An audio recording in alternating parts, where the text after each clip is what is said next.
કરીએ. યસ, ચાલો બધા મિત્રોને ગુડ મોર્નિંગ કે સાથે જય સ્વામિનારાયણ, જય શ્રી કૃષ્ણ, જય માતાજી, જય દ્વારકાધીશ, હર હર મહાદેવ. આપ લોકોનું સૌનું સ્વાગત છે મિત્રો once again Ramani's institute for civil સર્વિસીસની અલિયા આપણી આ ફેમિલીની અંદર. અને આ ફેમિલીમાં આપણે લોકો દરરોજ સવારે લાઈવ ભેગા થઈ અને ચર્ચા વિચારણા કરીએ છીએ મિત્રો. સેના માટે?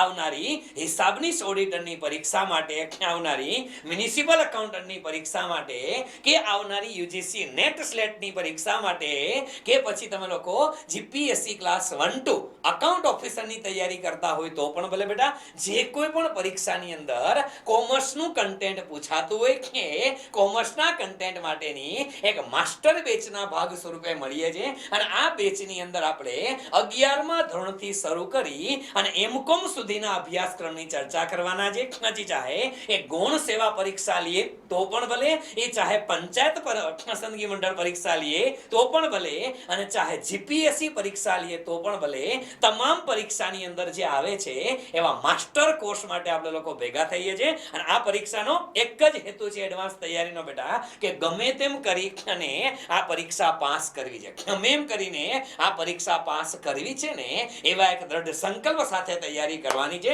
શરૂ કરીએ આપણે આજના દિવસના આપણા સેશનની રાબેતા મુજબ આજના મોટિવેશનલ કોર્સ સાથે. તો મિત્રો આજનું મોટિવેશનલ કોર્સ છે કે दुनिया को सुनाने के लिए अपनी आवाज ऊंची मत करो.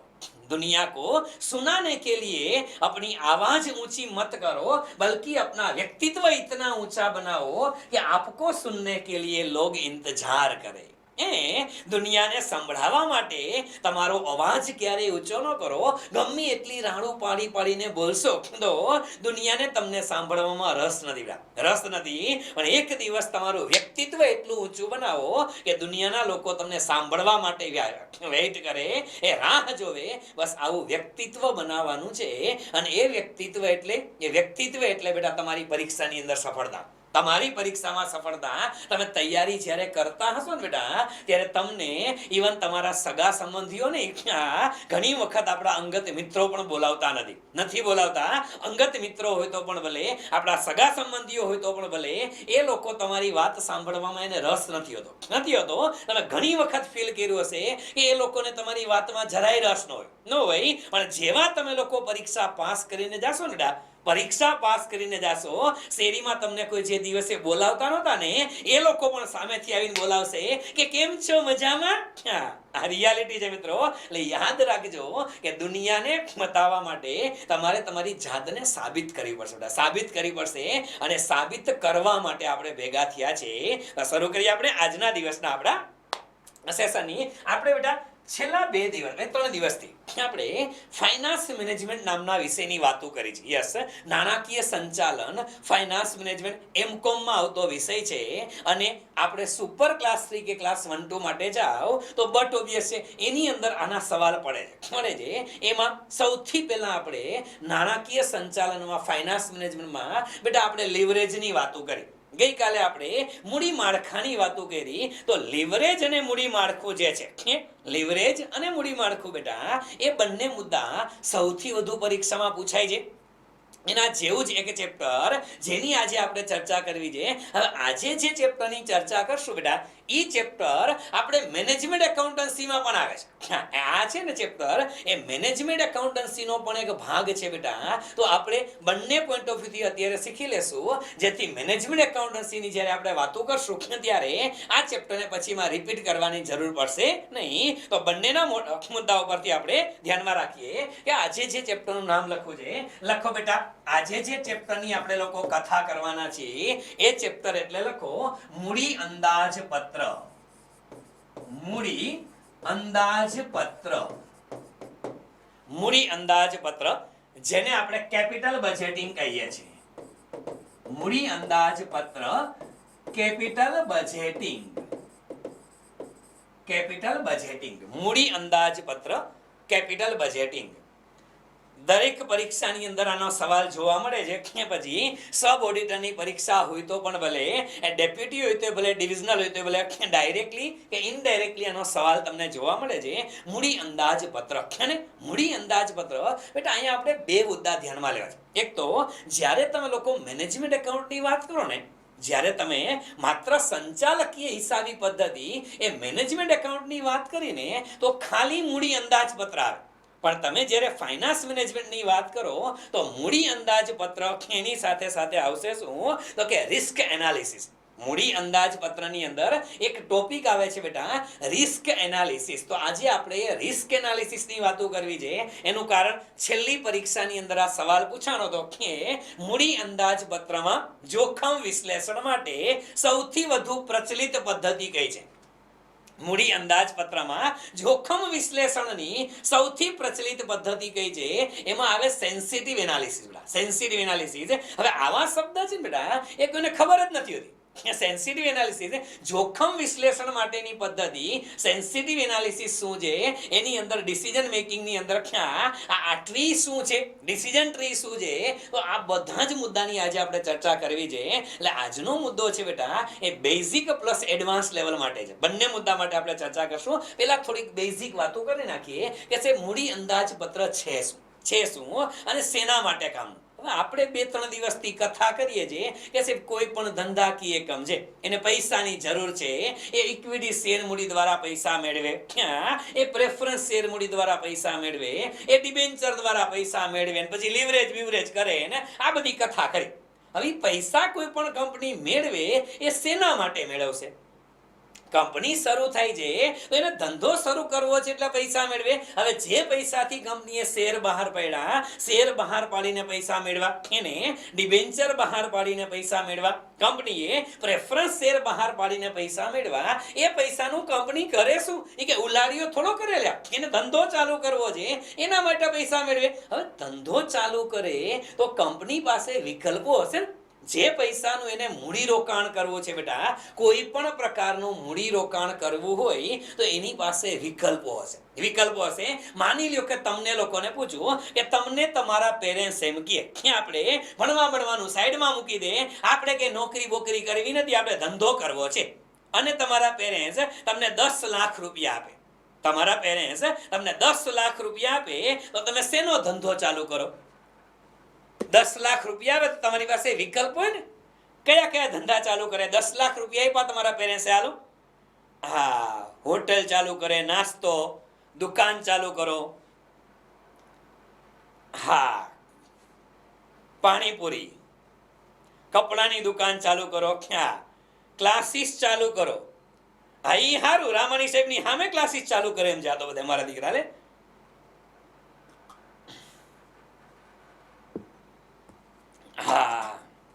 એલોવેરાની પ્રોડક્ટ ચાલુ કરીએ, એને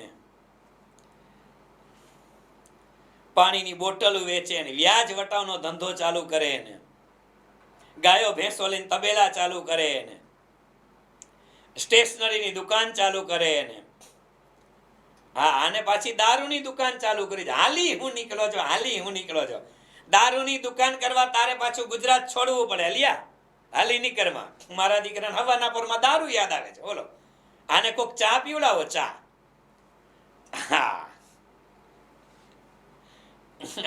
જો આમાં એલા હાવ આવું ન હોય, બધાને આવું ન હોય. એ કહે છે કે અમારા બાપાને અમારા ઉપર ભરોસો છે કે અમને 10 લાખ રૂપિયા આપે જ નહીં. પેલા તો બોલો કેવો ભરોસો રાખ્યો છે તમે લોકોએ, વિચારો. એ કે અમને ભરોસો છે, અમને 10 લાખ આપે જ નહીં. એટલે આપે એમ કહું છું, દાખલા તરીકે માનો, દાખલા તરીકે. એ કે છે પણ આપે જ નહીં. કે હું દાખલા તરીકે, હાલો અહીંયા આવતા રહ્યો. શું કરું? આને પૂછાય એવું નથી અમુક ને તો મારા દીકરાને. બોલો હાલો આવતા રહ્યો, અહીંયા આવતા રહ્યો. બરોબર છે, અહીંયા આવતા રહ્યો.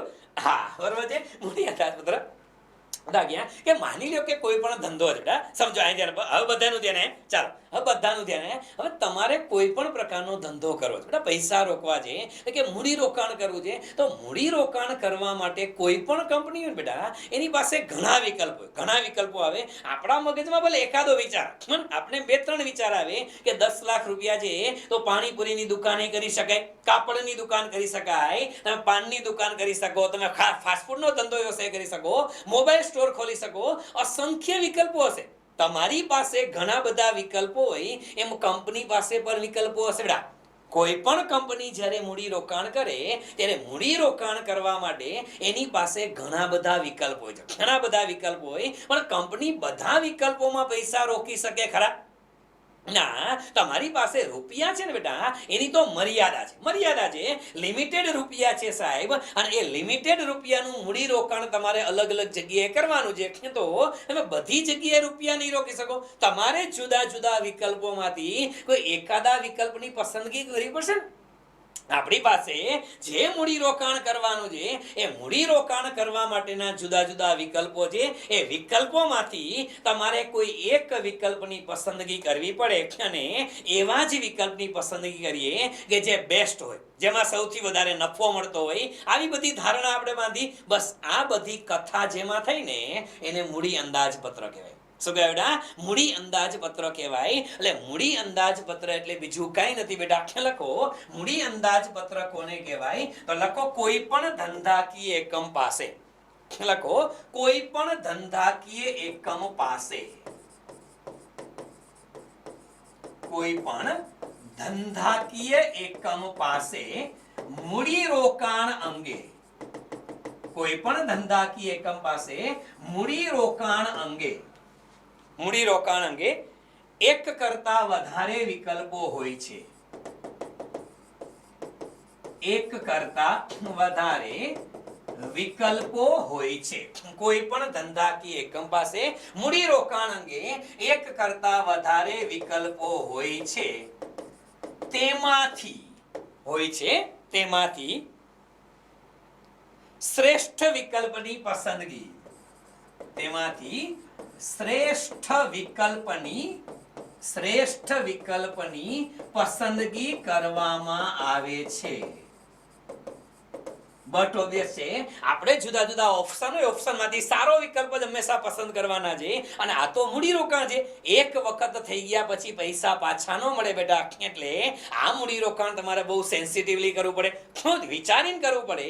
એટલા માટે જુદા જુદા વિકલ્પો છે, એમાંથી શ્રેષ્ઠ વિકલ્પની પસંદગી કરવામાં આવે છે. અને આવા શ્રેષ્ઠ વિકલ્પની પસંદગી માટે, આવા બેટા શ્રેષ્ઠ વિકલ્પની પસંદગી માટે મૂડી અંદાજપત્રની પદ્ધતિઓ ઉપયોગી છે. આ તમારે શ્રેષ્ઠ વિકલ્પ પસંદ કરવો છે ને, એના માટે તમને જે કામ લાગે એ કોણ છે બેટા? એ મૂડી અંદાજપત્રની પદ્ધતિઓ છે. એટલે યાદ રાખજો કે મૂડી અંદાજપત્ર છે એ કોની સાથે સંકળાયેલું છે બેટા? તો કે તમારી પાસે મૂડી રોકાણના આવેલા જુદા જુદા વિકલ્પો, અને એ વિકલ્પોમાંથી શ્રેષ્ઠ વિકલ્પની પસંદગી સાથે કોણ સંકળાયેલું છે? મૂડી અંદાજપત્ર સંકળાયેલું છે. અને એટલા માટે એમ કહેવાય છે બેટા કે જે મૂડી અંદાજપત્ર છે, મૂડી અંદાજપત્રની અંદર શેના નિર્ણયો લેવામાં આવે છે? તો કે મૂડી રોકાણ અંગેના. શેના નિર્ણયો લેવાય છે બેટા? તો કે મૂડી રોકાણના નિર્ણયો લેવાય છે. અને તમે મૂડી રોકાણ હંમેશા શેમાં કરો બેટા? હંમેશને માટે યાદ રાખવાનું કે મૂડી રોકાણ હંમેશા શેમાં થાય? મિલકતોમાં થાય. શેમાં થશે? મિલકતોની અંદર મૂડી રોકાણ થશે. તો આની સામે લખી શકાય બેટા કે મિલકતોના નિર્ણયો. કેવા નિર્ણયો લેવાય છે? મિલકતોના નિર્ણયો લેવાય છે. આ સવાલ છે ને બેટા, એ છેલ્લે 184 નંબરની પરીક્ષા લેવાની, ઓડિટર વખતની, ઓડિટર 30 જગ્યા માટેની પરીક્ષા લેવાની, એ 30 જગ્યાની પરીક્ષાનો આ સવાલ છે. આ એનો સવાલ છે બેટા કે કંપનીના મિલકતો અંગેના નિર્ણયો. શબ્દ એમ જ આપેલો હતો કે મૂડી અંદાજપત્રમાં શેને લગતા નિર્ણયો લેવામાં આવે છે? મૂડી અંદાજપત્રમાં શેને લગતા નિર્ણયો લેવામાં આવે છે બેટા? બેઠે બેઠો સવાલ અહીંયાથી હતો કે મિલકતોને લગતા નિર્ણયો. સ્વાભાવિક છે બેટા કે તમારે મૂડી રોકાણ કરવાનું હોય ને, તો મૂડી રોકાણ શેમાં કરવાનું હોય? મિલકતોમાં કરવાનું હોય. તમે 50 કરોડ રૂપિયા મહિલા લેવા, ધંધા ઇક્વિટી શેર બહાર પડ્યા, તમે પ્રેફરન્સ શેર બહાર પડ્યા, ડિબેન્ચર બહાર પડ્યા, તો આ 50 કરોડ 100 કરોડ રૂપિયા એ કે વાપરવાના થોડા છે. એને આપણે શેમાં રોકાણ કરશું? આપણે મિલકતો ખરીદશું, એ રૂપિયાની મિલકત ખરીદવાના છે. એટલે આને કહેવાય છે બેટા મૂડી અંદાજપત્ર હંમેશા શેની સાથે સંકળાયેલું છે? તો કે મિલકતો અંગેના નિર્ણયો, કારણ કે મિલકતો છે એ બેટા લાંબા ગાળા માટે હશે. આ પણ પરીક્ષામાં પૂછી શકાય કે મૂડી રોકાણના નિર્ણયો છે ને બેટા એ હંમેશને માટે યાદ રાખજો કેવા સમયગાળાના છે, તો કે લાંબા સમયગાળા માટે. કેવા સમયગાળા માટે? લાંબા સમયગાળા માટેના નિર્ણયો કહેવાય છે. કારણ કે તમે જે મિલકતમાં રૂપિયા રોકો એ મિલકત કઈ દર વર્ષે ખરીદવાની ન હોય. તમે 10 કરોડનું કોઈ મશીન લીધું છે તો એ 10 કરોડ રૂપિયાનું મશીન એ દર વર્ષે ના લે. એ મશીનનો ઉપયોગ તમને આવનારા 15 વર્ષ 20 વર્ષ 25 વર્ષ સુધી મળવાનો છે. એટલા માટે આ નિર્ણયો કેવા હોય બેટા? લાંબા ગાળાના નિર્ણયો હોય છે. માની લ્યો કે જે તે સમયે મને વિચાર આવે કે મારે કઈ ઇન્વેસ્ટમેન્ટ કરવું છે, તો હું ઇન્વેસ્ટમેન્ટ કરું. માની લો કે અમારા શિક્ષકના બિચારાને ઇન્વેસ્ટમેન્ટ તો શેમાં આવે? આવા ડિજિટલ બોર્ડ વસાવે એમાં અમારે ઇન્વેસ્ટમેન્ટ, બીજા ઇન્વેસ્ટમેન્ટ તો થાય નહીં. હવે માની લ્યો કે હું ડિજિટલ બોર્ડની ખરીદી કરું તો આ 30,000 કલાકની એની વેલ્યુ હોય વધીને 10 વર્ષ સુધી હાલે. 10 વર્ષ સુધી હાલે એટલે આ મારો જે મૂડીરોકાણ માટેનો નિર્ણય છે એ 10 વર્ષનો નિર્ણય છે બેટા. 10 વર્ષનો નિર્ણય છે એટલે લાંબા ગાળાના કહેવાય. કેવા કહેશું બેટા? લાંબા ગાળાના નિર્ણયો. એક જ વસ્તુ યાદ રાખશો આમાં કે મૂડી અંદાજપત્ર શેની સાથે સંકળાયેલું છે કે કોઈ પણ ધંધાકીય એકમ હોય, કોઈ પણ કંપની હોય, એને મૂડી રોકાણ કરવું છે તો એની પાસે જુદા જુદા વિકલ્પો હશે અને એ જુદા જુદા વિકલ્પોમાંથી આપણે શું કરવાનું બેટા? કોઈ એક શ્રેષ્ઠ વિકલ્પની પસંદગી કરવાની. શેની કરવાની? શ્રેષ્ઠ વિકલ્પની પસંદગી કરવાની. અને એ શ્રેષ્ઠ વિકલ્પની પસંદગી કરવા માટે તમને જે ઉપયોગી થાય એ કોણ? એ મૂડી અંદાજપત્રની પદ્ધતિ છે. બસ આટલું યાદ રાખશો. હવે માની લ્યો કે હું તમને એક ઉદાહરણ આપું કે એક નાનું ઉદાહરણ આપું, ધંધાકીય એકમને સાઈડમાં રાખીએ અને હું તમને એક બીજું ઉદાહરણ સમજાવવા માટે આપું કે કેવા કેવા ડિસિઝન લેવાના હોય. માની લ્યો કે કંપનીઓ તો લેવાના છે, પણ બેટા તમારામાંથી કદાચ કોઈને ખેતીવાડી હોય તો ખેતીવાડી વાળાએ ડિસિઝન લેવા પડે. હા, તમારે મૂડી રોકાણ ક્યાં કરવું એના ડિસિઝન તો તમારે લેવા પડે. એક કાલ્પનિક ઉદાહરણ આપું કે માની લ્યો કે તમારી પાસે 10 એકરનું ખેતર છે. કેટલા એકરનું? આ 10 એકરનું ખેતર છે અને એ ખેતરમાં વાવવા માટે તમારી પાસે જુદા જુદા વિકલ્પો છે. ખેતીવાડી કરતા હોય એને ખબર હોય કે ખેતીવાડીમાં 3 પ્રકારની સીઝન આવેલા. આ 3 પ્રકારના પાકો લેવાય. ક્યાં પાકો કહેવાય ખબર છે? એકને ખરીફ પાક કહેવાય, એકને રવિ પાક કહેવાય અને એકને જાયદ પાક કહેવાય. ખબર છે આવું કઈ? હા, ખરીફ પાક, રવિ પાક અને જાયદ પાક. અચ્છા, વેરી ગુડ. હાલો, તો રવિ પાક છે બેટા, રવિ પાક એ કઈ સિઝનમાં લેવાય? રવિ પાક કઈ સિઝનમાં લેવાય? રવિ પાક સરસ કે છે શિયાળામાં લેવાય. Very good.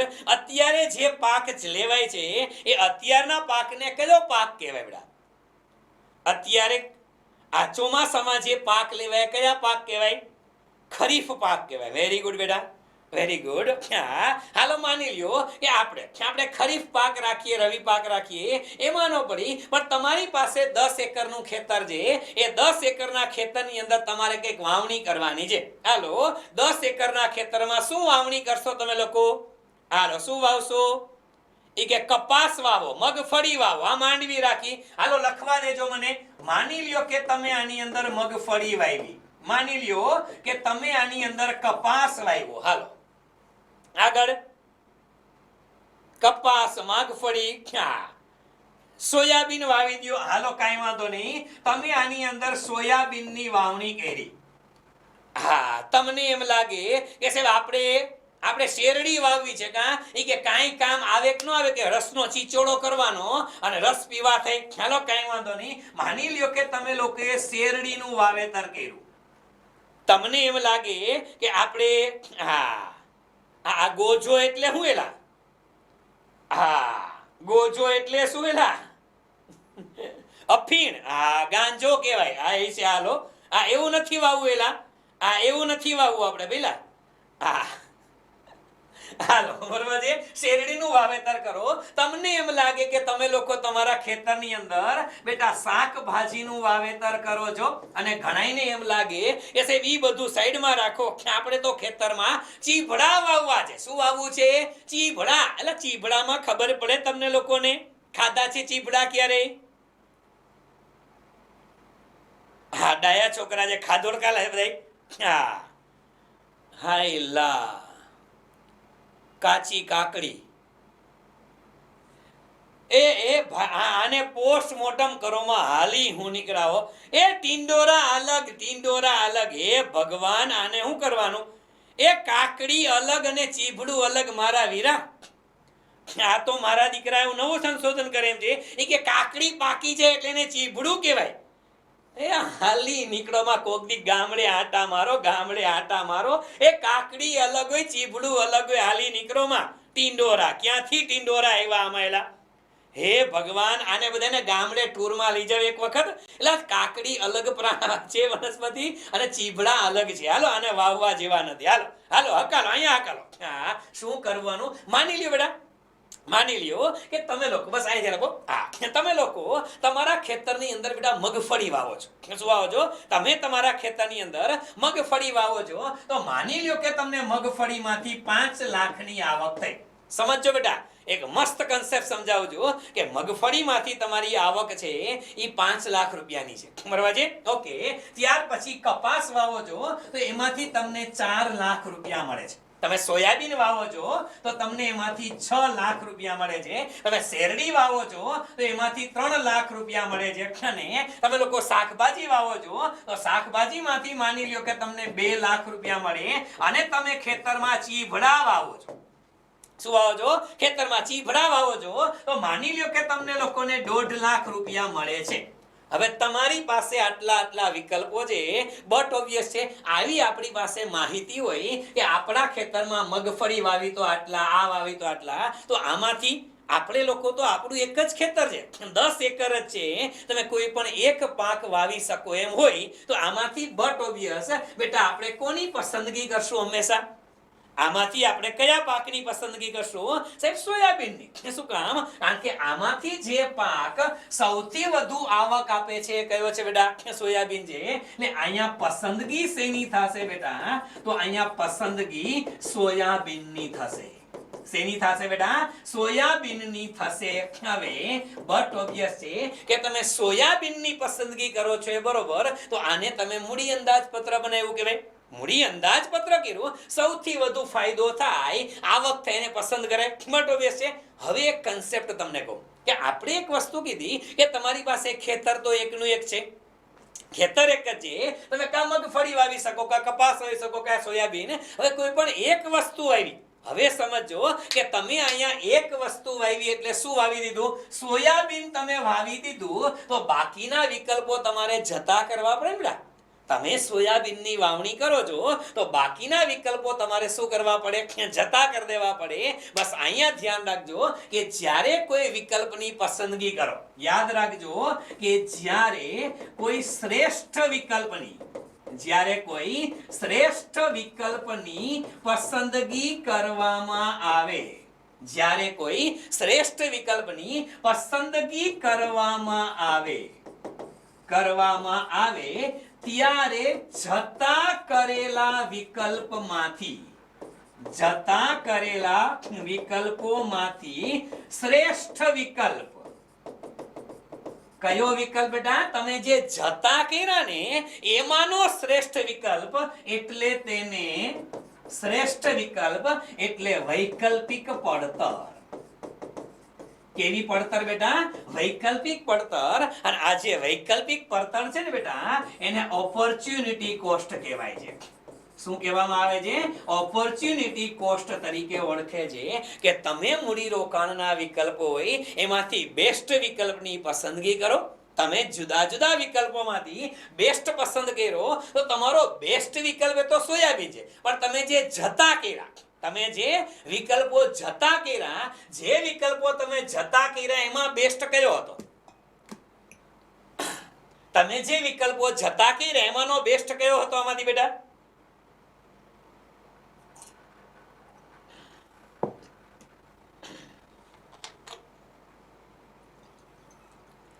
જે વિકલ્પો જતા કર્યા એમાંનો બેસ્ટ વિકલ્પ એટલે કયો એક્ઝેક્ટલી કે આપણે 6 લાખ વાળો વિકલ્પ કર્યો તો બાકીના જતા કર્યા એ જતા કર્યા એમાંથી બેસ્ટ કયો હતો 5 લાખ વાળો તો બેટા તમારા એકમની આ ખેતરમાં તમે વાવણી કરો ને એ ખેતરની તમારી વૈકલ્પિક પડતર કેવી પૂછે ને તો વૈકલ્પિક પડતર કેટલા રૂપિયા આવે 5 લાખ રૂપિયા આવે શું કામ કારણ કે તમે જ્યારે કોઈ એક વિકલ્પની પસંદગી કરો છો તો બીજા વિકલ્પો તમારે ઓટોમેટિક શું કરવા પડે જતા કરી દેવા પડે શું કરવા પડે જતા કરી દેવા પડે એટલે જતા કરેલા જે વિકલ્પો છે એમાંનો શ્રેષ્ઠ એટલે કયો એને વૈકલ્પિક પડતર કહેવાય આટલું આપણે યાદ રાખશું જે વંશ અગેન આવતો રહ્યો મૂળ મુદ્દો શેનો છે બેટા આપણે મૂડી અંદાજપત્ર મૂડી અંદાજપત્ર એટલે તમારી પાસે મૂડી રોકાણ કરવા માટે જુદા જુદા વિકલ્પો છે એ જુદા જુદા વિકલ્પોમાંથી તમારે બેસ્ટ વિકલ્પની પસંદગી કરવાની છે એ પસંદગી કરવા માટે તમને ઉપયોગી કોણ થશે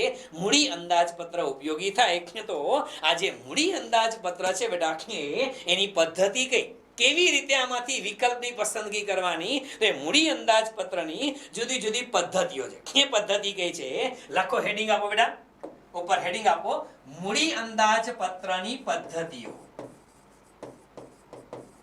મૂડી અંદાજપત્રની પદ્ધતિઓ મૂડી અંદાજપત્રની પદ્ધતિઓ અને બેટા મૂડી અંદાજપત્રની બે પ્રકારની પદ્ધતિ છે બે ભાગ પાડવાના બેટા બે ભાગ પાડશું આપણે પહેલી પદ્ધતિ છે એને નામ અપાય છે બેટા પ્રણાલિકાગત પદ્ધતિઓ પ્રણાલિકાગત પદ્ધતિઓ પ્રણાલિકાગત પદ્ધતિ ટ્રેડિશનલ મેથડ એટલે એને રૂઢિગત પદ્ધતિઓ કહેવાય કઈ પદ્ધતિઓ કહેવાય છે રૂઢિગત પદ્ધતિઓ ટ્રેડિશનલ મેથડ કહેવાય છે પ્રણાલિકાગત પદ્ધતિ અને રૂઢિગત પદ્ધતિઓ અને બીજી પદ્ધતિ છે એને કહેવાય છે બેટા બિન પ્રણાલિકાગત પદ્ધતિઓ બિન પ્રણાલિકાગત પદ્ધતિઓ હવે બિન પ્રણાલિકાગત પદ્ધતિઓ અથવા એને શું કહેવાય અથવા એને કહેવાય બેટા આધુનિક પદ્ધતિઓ શું કહેવામાં આવે છે આધુનિક પદ્ધતિઓ બિન પ્રણાલિકાગત અથવા એને કહેવાય છે આધુનિક પદ્ધતિઓ બેટા બિન પ્રણાલિકાગત અથવા આધુનિક પદ્ધતિઓ બિન પ્રણાલિકાગત અથવા આધુનિક પદ્ધતિઓ બરાબર મોડર્ન એપ્રોચ જેને કહેવાય છે પેલું ટ્રેડિશનલ છે ના મોડર્ન એપ્રોચ છે શું કામ બે પદ્ધતિ અલગ અલગ એવી આપણે કથા કરશું જે તમે મૂડી અંદાજપત્રમાં તમારી પ્રણાલિકાગત પદ્ધતિ છે બેટા એની અંદર બે પદ્ધતિ છે પ્રણાલિકાગતની અંદર બે પદ્ધતિ આવે છે બેટા લખો નંબર 1 પેલી પદ્ધતિ એટલે એને કહેવાય છે બેટા પરત આપ સમયની પદ્ધતિ કઈ પદ્ધતિ કહેવાય છે પરત આપ સમયની પદ્ધતિ પરત આપ સમય પે બેક પીરિયડ મેથડ શું કહેવાય છે પે બેક પીરિયડ મેથડ પરત આપ સમયની પદ્ધતિ અથવા એને કહેવાય છે પે બેક પીરિયડ મેથડ અંગ્રેજીમાં અને બીજી પદ્ધતિ છે એના નામ રાખ્યા છે બેટા સરેરાશ વળતર દરની પદ્ધતિ કઈ પદ્ધતિ છે સરેરાશ વળતર દરની પદ્ધતિ અને એ જ સરેરાશ વળતર દર આને જ બીજું નામ અપાય છે બેટા શું તો કે સાહેબ હિસાબી વળતર દર કઈ પદ્ધતિ છે બેટા હિસાબી વળતર દરની પદ્ધતિ કઈ પદ્ધતિ કહેવાય છે હિસાબી વળતર દરની પદ્ધતિ એટલે સરેરાશ વળતર દર કયો તો એક જ છે હિસાબી વળતર દર કયો તો પણ એક જ છે બે માટે એક માટે એવરેજ રેટ ઓફ રિટર્ન કહેવાય છે અને બીજા માટે એકાઉન્ટિંગ રેટ ઓફ રિટર્ન એટલે બેમાં ઇંગ્લિશમાં તો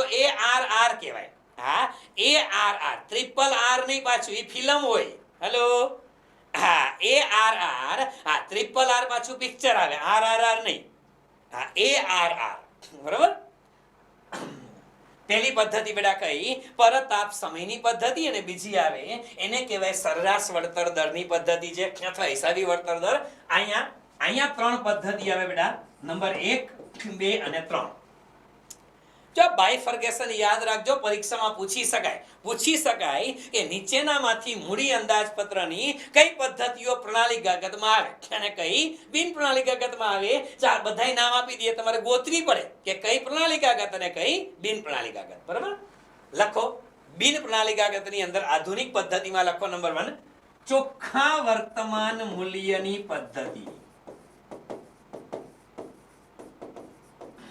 ચોખ્ખા વર્તમાન મૂલ્યની પદ્ધતિ, ચોખ્ખા વર્તમાન મૂલ્યની પદ્ધતિ. ચોખ્ખું વર્તમાન મૂલ્ય, ચોખ્ખું વર્તમાન મૂલ્ય એટલે એને કહેવાય છે નેટ પ્રેઝન્ટ વેલ્યુ. ઇંગ્લિશમાં શું કહેવાય છે બેટા? એને એનપીવી, નેટ પ્રેઝન્ટ વેલ્યુ કહેવાય છે. એનપીવી, નેટ પ્રેઝન્ટ વેલ્યુ મેથડ. ત્યાર પછી બીજી પદ્ધતિ છે, એના નામ રાખ્યા છે બેટા નફાકારકતા આંકની પદ્ધતિ. શેની પદ્ધતિ બેટા? નફાકારકતા આંકની પદ્ધતિ. નફાકારકતા આંક એને કહેવાય બેટા પ્રોફિટેબિલિટી ઇન્ડેક્સ, પીઆઈ કહેવાય છે, પ્રોફિટેબિલિટી ઇન્ડેક્સ. હા, પ્રોફિટેબિલિટી ઇન્ડેક્સ, પીઆઈ પદ્ધતિ બેટા. બરાબર? અને આને જ ઘણી વખત કહેવામાં આવે છે ખર્ચ લાભ ગુણોત્તર. શું કહેવામાં આવે છે બેટા? ખર્ચ લાભ ગુણોત્તરની પદ્ધતિ. ખર્ચ લાભ ગુણોત્તરની પદ્ધતિ. એટલે પ્રોફિટેબિલિટી ઇન્ડેક્સ એટલે નફાકારકતા આંક હોય તો એક જ કહેવાય, અને ખર્ચ લાભ ગુણોત્તર હોય તો બેટા એક જ છે, બે એક જ છે. હા, અને ત્રીજી પદ્ધતિ આવે એને કહેવામાં આવે છે આંતરિક વળતર દરની પદ્ધતિ. કઈ પદ્ધતિ છે બેટા? આંતરિક વળતર દર, ઇન્ટરનલ રેટ ઓફ રિટર્ન કહેવાય છે. શું કહે છે? Internal rate of return. આ ત્રણ પદ્ધતિ જે છે શેની છે બેટા? એ બિન પ્રણાલીગાગતની અંદર આવે, અને બે પદ્ધતિ છે એ પ્રણાલીગાગતની અંદર આવે. હવે આપને એમ લાગે કે સર આવી રીતે કેમ ભાગ પાડ્યા? પ્રણાલીગાગતમાં અને બિન પ્રણાલીગાગતમાં ખાલી આ નામનો ડિફરન્સ છે કે બીજો ડિફરન્સ છે? બીજો મેજર ડિફરન્સ છે બેટા. એની ચર્ચા આપણે આ બધી પદ્ધતિઓ સમજશું ને ત્યારે કરશું. પણ એક જ મેજર ડિફરન્સને કારણે બેયને શું કરવામાં આવે છે? અલગ અલગ કરવામાં આવે છે. હવે હલો, મૂળ વાત પહેલા આપણે ધ્યાનમાં રાખી બેટા. મૂળ વાત એ છે કે આપણે આ બધી પદ્ધતિઓ ભણશું. શેના માટે ભણવાની છે બેટા? આ બધી પદ્ધતિ શેના માટે ઉપયોગી થશે તમને? એ કે પરીક્ષામાં માર્ક્સ આવવાના. हेलो, इतना सन्नाटा क्यों है भैया?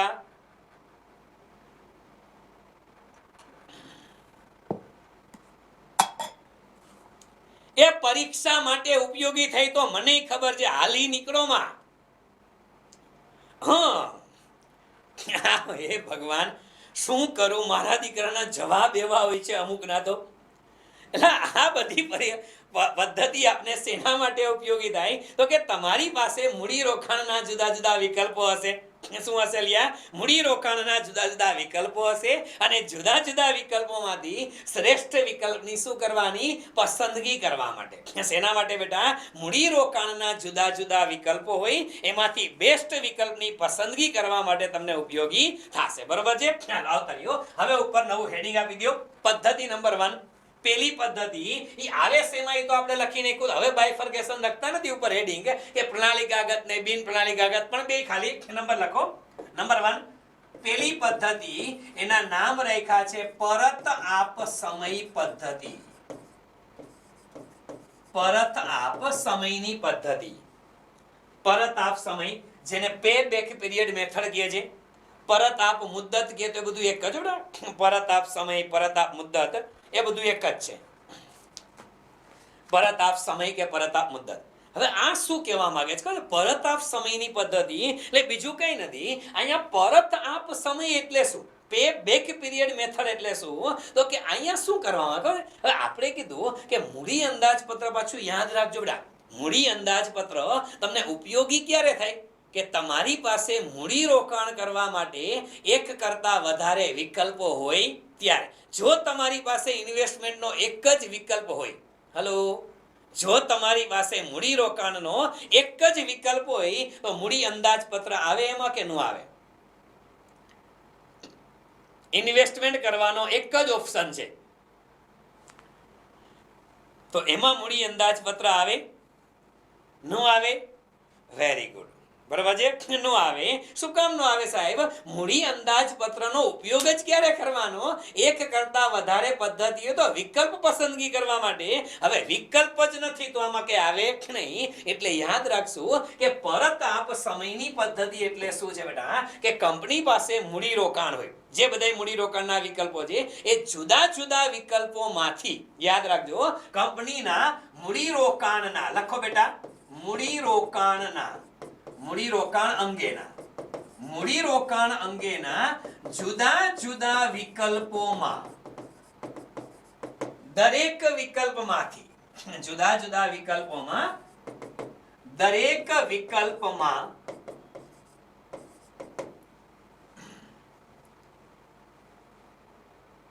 કંપનીએ કરેલ મૂડી રોકાણ કેટલા સમયમાં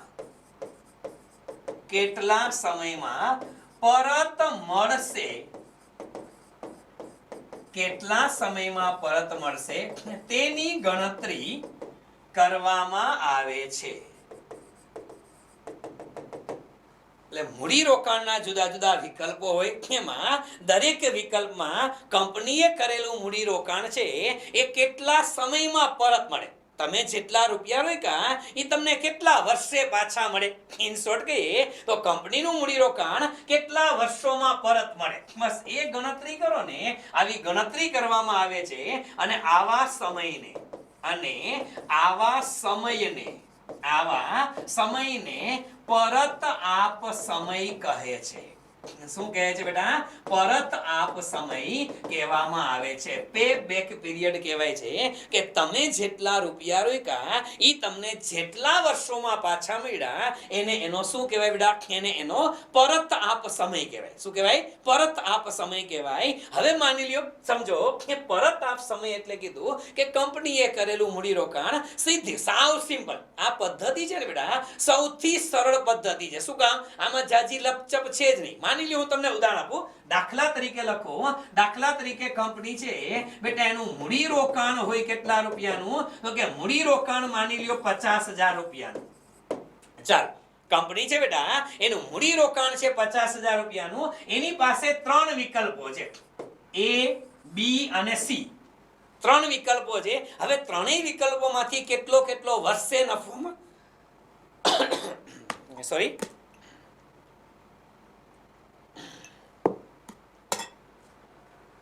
3 વિકલ્પોમાંથી દર વર્ષે કેટલો નફો મળે ને બેટા એની માહિતી છે. માની લ્યો કે પેલી પદ્ધતિ છે એ વિકલ્પમાં તમને દર વર્ષે 12,500 મળે.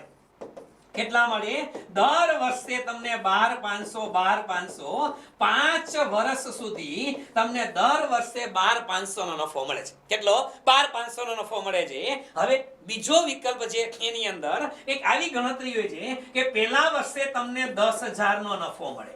કેટલો નફો મળે? 10,000 નો. બીજા વર્ષે તમને નફો મળે એ 15,000 નો નફો મળે છે. બીજા વર્ષે 15,000 નો નફો મળે. ત્રીજું વર્ષ છે એમાં તમને બેટા ત્રીજા વર્ષે તમને માની લ્યો કે 8,000 નો નફો મળે. ત્રીજા વર્ષે તમને 8,000 નો નફો મળે. ચોથા વર્ષે તમને 13,000 નો નફો મળે. ચોથા વર્ષે તમને 13,000 નો નફો મળે અને છેલ્લા વર્ષે તમને માની લ્યો કે 20,000 નો નફો મળે. કેટલો નફો મળે? 20,000 નો નફો મળે. હવે આવી કઈ ગણતરી અહીંયા 12,000 રાખો. હું બાર્યું અહીંયા 12,000 એટલે ગણતરી કરવા આપણને મજા આવે એટલા માટે, બીજું કઈ કારણ નથી આવડા. આનું કારણ એક જ છે કે ગણતરી કરવામાં આપણને મજા આવે એટલા માટે. ઉભારી હું જરા ગણતરી ઠપકાર દઉં એટલે મને વાંધો ન આવે. હા આ 13 છે ને 13 ની જગ્યાએ 17,000 કરો. 13 ની જગ્યાએ 17,000 કરી નાખો બેટા. આપણે ગણતરી કરવામાં સરળતા રહી એટલા માટે. અને આ તો આપણે આપેલું હોય અમે પરીક્ષામાં. ચાલ પેલો વિકલ્પ છે એમાં દર વર્ષે 12,500 મળે.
હાલો, રેડી રેડી રેડી. એટલે આમાં બહુ ટેન્શન લેતા નહીં કે હા ઠીક છે. અમને એવું હતું ઓલા મૂક અભિનય જેવું લાગતું હતું. હા, અમે લોકો નાના હતા સ્કૂલની અંદર કોલેજની અંદર ત્યારે આપણે મૂક અભિનય બહુ કરતા. હા, મૂક અભિનય આપણે બહુ કરતા હતા. હા હાલો હાલો રેડી. હાલો અહીંયા અહીંયા આવતા રહ્યો, અહીંયા આવતા રહ્યો. હા અહીંયા આવો, ફરી પાછા જોવો જોઈએ. આ અવાજ ક્યાં ગયો તો આપને ખબર નથી, કઈ વાંધો નહીં. પેલો વિકલ્પ હતો એમાં દર વર્ષે 12,500 મળે છે. બીજો વિકલ્પ અહીં ધ્યાન આપો. ચાલો હવે અહીં ધ્યાન. બીજા વિકલ્પમાં તમને પેલા વર્ષે 10,000, 15,000, 8,000, 17,000, 20,000 મળે છે. અને ત્રીજા વિકલ્પની અંદર તમને 20,000, 18,000, 12,000, 6,000, 8,000 મળે. હવે આ ત્રણ વિકલ્પો હતા. હવે આ પદ્ધતિ શું કહે છે ખબર છે? આ પદ્ધતિ એમ કે છે કે તમારે ત્રણેય વિકલ્પોમાંથી પરત આપ સમય ગોતવાનો. શું ગોતવાનો? પરત આપ સમય. એટલે તમે કરેલું મૂડી રોકાણ તમને કેટલા વર્ષમાં પાછું મળે. તમે જેટલા રૂપિયા રોક્યા છે બેટા એ કેટલા વર્ષમાં પાછા મળે. તો હવે આપણે રોક્યા હતા તો કેટલા રૂપિયા બેટા? 50,000 રૂપિયા રોક્યા હતા. હવે એ માટે કયો તો કે તમે રોકેલા 50,000 છે એ પેલા વિકલ્પમાં કેટલા વર્ષે પાછા મળે છે? જેવી કે 12,500, 12,500, 12,500, 12,500. એટલે અંદાજે કેટલા વર્ષ થયા? 4 વર્ષ થયા. કેટલા બેટા? તમે દર વર્ષે 12,500 મળે તો આપણું કરેલું મૂડી રોકાણ આપણને 4 વર્ષે પરત મળે. શેમાં પરત મળે? 4 વર્ષે પરત મળે. ઓકે, બીજામાં આવતા રહ્યો. અહીંયા પેલા વર્ષે 10,000, બીજા વર્ષે 15,000. એટલે 10 ને 15 25, 25 ને 8 ઈ કે છે 33, 33 ને 17 ઈ કે 50. એટલે અહીંયા પણ તમે કરેલું મૂડી રોકાણ કેટલા વર્ષે પરત મળે? 4 વર્ષે. કેટલા વર્ષે? 4 વર્ષે પરત મળે. અહીંયા તમે કરેલું મૂડી રોકાણ 20, 18 અને 12. કેટલા વર્ષ થાય બેટા? 20, 18 અને 12 પછી 6 અને 8. તો અહીંયા તમે કરેલું મૂડી રોકાણ જે તમે રોક્યા હતા કેટલા લ્યા? 50,000 રોક્યા હતા. તમે જે 50,000 રૂપિયા રોક્યા એ અહીંયા તમને કેટલા વર્ષે પાછા મળ્યા બેટા? 3 વર્ષે. કેટલા વર્ષે પાછા મળે? 3 વર્ષે. તો આ જે સમયગાળો આવ્યો બેટા આને શું કહેવાય? પરત આપ સમય કહેવાય. શું કહેવાય બેટા? આને પરત આપ સમય કહેવાય. કે તમે કરેલું મૂડી રોકાણ કેટલા વર્ષે પાછું મળ્યું. અને અહીંયા શું છે બેટા ખબર છે? આ પદ્ધતિમાં નિયમ શું છે કે સાહેબ આપણે પરત આપ સમય તો ગોઈતો. હાલો 4 વર્ષ, 4 વર્ષ, 3 વર્ષ. હવે આમાંથી કયો વિકલ્પ પસંદ કરવાનો? કારણ કે મૂડી અંદાજપત્રમાં તો તમારે ખાલી ગણતરી નથી કરવાની. તમારે મૂડી રોકાણ શેમાં કરવું એ નક્કી કરવું પડે. તો લખો બેટા અહીંયા કે જે વિકલ્પનો, લખજો, જે વિકલ્પનો પરત આપ સમય, જે વિકલ્પનો પરત આપ સમય સૌથી ઓછો હોય, જે વિકલ્પનો પરત આપ સમય સૌથી ઓછો હોય તેની પસંદગી કરવામાં આવે છે. તેની પસંદગી કરવામાં આવે છે. આ ખાસ યાદ રાખજો બેટા કે કયો વિકલ્પ પસંદ કરવાનો. તો પરત આપ સમયની પદ્ધતિ એમ કહે છે કે તમે જે વિકલ્પનો પરત આપ સમય બેટા સૌથી ઓછો હોય ને બસ એની આપણે પસંદગી કરવાની. તો આમાં સૌથી ઓછો શેનો? જે 3 વર્ષ છે. તો વિકલ્પ કયો પસંદ થશે? સી. સમજાય છે? બસ આટલી વસ્તુ શેમાં આવે બેટા? પરત આપ સમયમાં. પણ પરત આપ સમયની પદ્ધતિ આમાંથી જે સવાલ વારંવાર પૂછાય છે એ આટલું તો પૂછાય જ છે બેટા. પણ પરીક્ષક તમને લોકોને થોડુંક ટ્વિસ્ટ કરવા માંગે તો શું પૂછે ખબર છે? જો પરીક્ષક તમને ટ્વિસ્ટ કરવા માંગે તો આમાં એવું પૂછે છે. તમે એક જોયું બેટા, એક ઓબ્ઝર્વેશન કર્યું કે આમાં તમે ત્રણેયમાંથી કયો વિકલ્પ પસંદ કરી લીધો?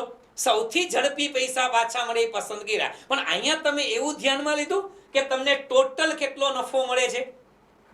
તમને ટોટલ કેટલો નફો મળે છે? હવે યોજના 5 વર્ષની છે તો ખાલી એટલો વિચાર કરો કે પહેલી યોજના હતી, પહેલી યોજના એમાં કુલ નફો કેટલો?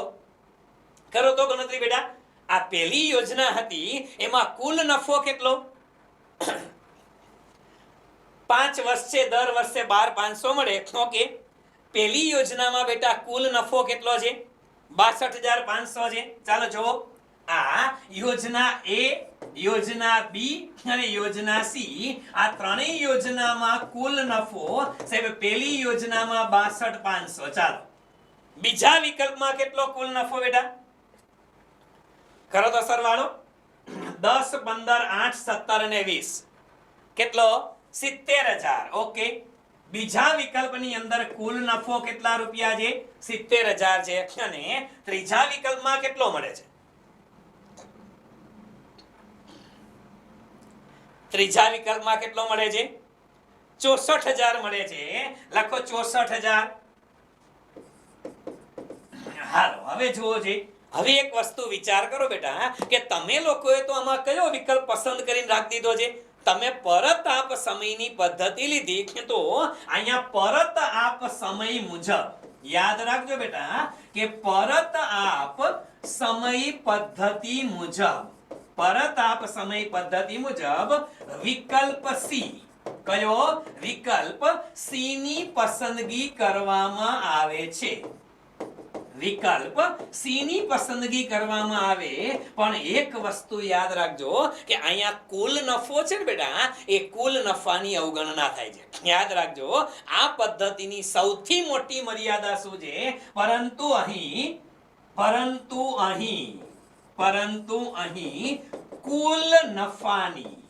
કુલ નફાની અવગણના થાય છે. અવગણના થાય છે. ખરેખર 5 વર્ષની રાહ જોવો ને બેટા તો તમારો સૌથી બેસ્ટ વિકલ્પ કયો આવે? બી આવે. કારણ કે તમે રોકાતા 50,000 અને તમને 5 વર્ષે પાછા કેટલા મળે છે? 70,000. ઓમાં તો ખાલી કેટલા મળે છે? 64,000 મળે છે બેટા. એટલા માટે પરત આપ સમયની મર્યાદા છે. અને આ પ્રશ્ન પરીક્ષામાં વારંવાર પૂછાણો છે બેટા, વારંવાર પૂછાણો છે કે કુલ નફાની અવગણના કઈ પદ્ધતિમાં થાય? પરત આપ સમયમાં. એટલે આને બીજા શબ્દોમાં એમ પણ કહી શકાય કે પરત આપ સમય બાદ મળતા નફાને, પરત આપ સમય પછી મળતા નફાને. એટલે પરત આપ સમય કેટલો હતો આમાં? 4 વર્ષ, 4 વર્ષ અને 3 વર્ષ. એના પછી મળતા નફાને ધ્યાનમાં લેવામાં આવતો નથી. બરાબર છે? આ બે શબ્દ યાદ રાખજો.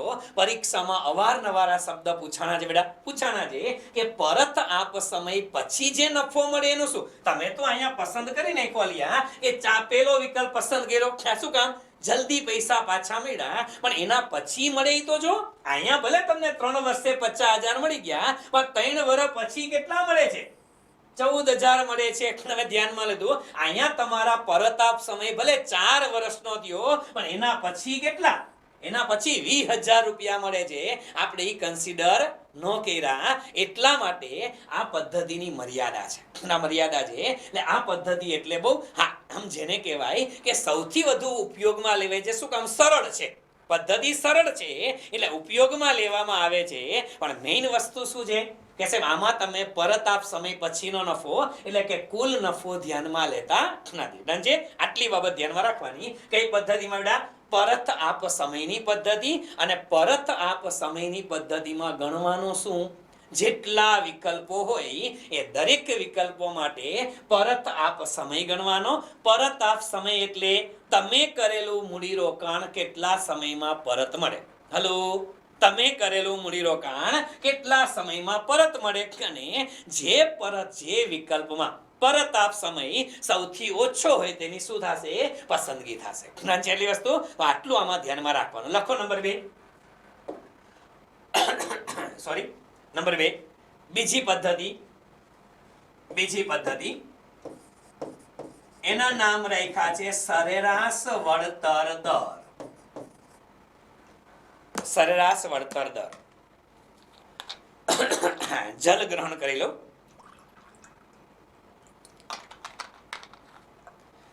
શું આજે ગળું સુકાઈ જાય? આમ તમારા મેડમ છે ને એ હાલતા લેક્ચર બટકાવી દે. 4-4, 5-5 લેક્ચર બટકાવી દે એટલે ગળું બેસી જાય. પછી માણસ ચીનેલા જાજુ ના બોલી શકાય.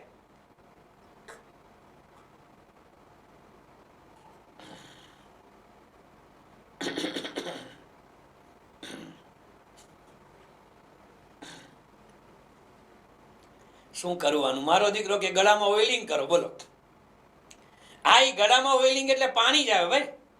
એટલે આમાં કે ઓલી ઓઇલની ડબ્બી તો લેવાય નહીં. હા, શીરો ખાવી કે લાલ પાણી પીવું. લાલ પાણી એટલે શું? એટલે લોહી પીવાનું કોઈનું? બોલો, શું કહેવાનું આનું?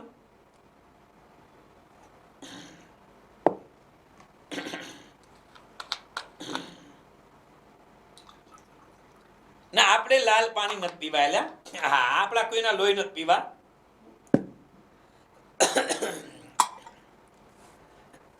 હા હા, એટલે આમ અમારે નવા નવા વિચાર કરે. બોલો, શું કરવાનું આનું? હા, એ કે સાહેબ હવાના પોરમાં ખીજાય છે. આ તો ખીજાય જ ને, નાટક કરો તો. હાલો. હા, એટલે મારો દીકરો કે લાલ પાણી એટલે વાઈન થાય. આ અમને ખબર ન હોય લાલ પાણી એટલે વાઈન થાય. બોલો, શું કરવાનું આનું? હા, હાલો આવતાર્યો, આવતાર્યો, આવતાર્યો. હા, આવતાર્યો. હે ભગવાન, આનું શું કરવાનું? હા, ખ્યાલો આવતાર્યો. હાલો. હા, એ કે અમારા દાદાની જિંદગી આમાં વહી ગઈ કે ખબર જ ન પડી. હા હા, તે કાંઈ વાંધો નહીં. હાલો હાલો, આવતાર્યો. અહીંયા આવતાર્યો. ધંધામાં ધ્યાન આપો. સરેરાશ વળતર દર. સરેરાશ વળતર દર એટલે એને કહેવામાં આવે છે બેટા, બીજો શબ્દ આપે છે હિસાબી વળતર દર. કયો શબ્દ છે? હિસાબી વળતરનો દર. સરેરાશ વળતર દર એને કહેવાય છે હિસાબી વળતર દર. હવે આ પદ્ધતિ એટલે શું છે? બરાબર, હિસાબી વળતર દર, હિસાબી વળતર દર અથવા સરેરાશ વળતર દર. હવે આમાં શું કરવામાં આવે? આમાં એક ફાયદો કર્યો, એક નવું કર્યું એ લોકોએ.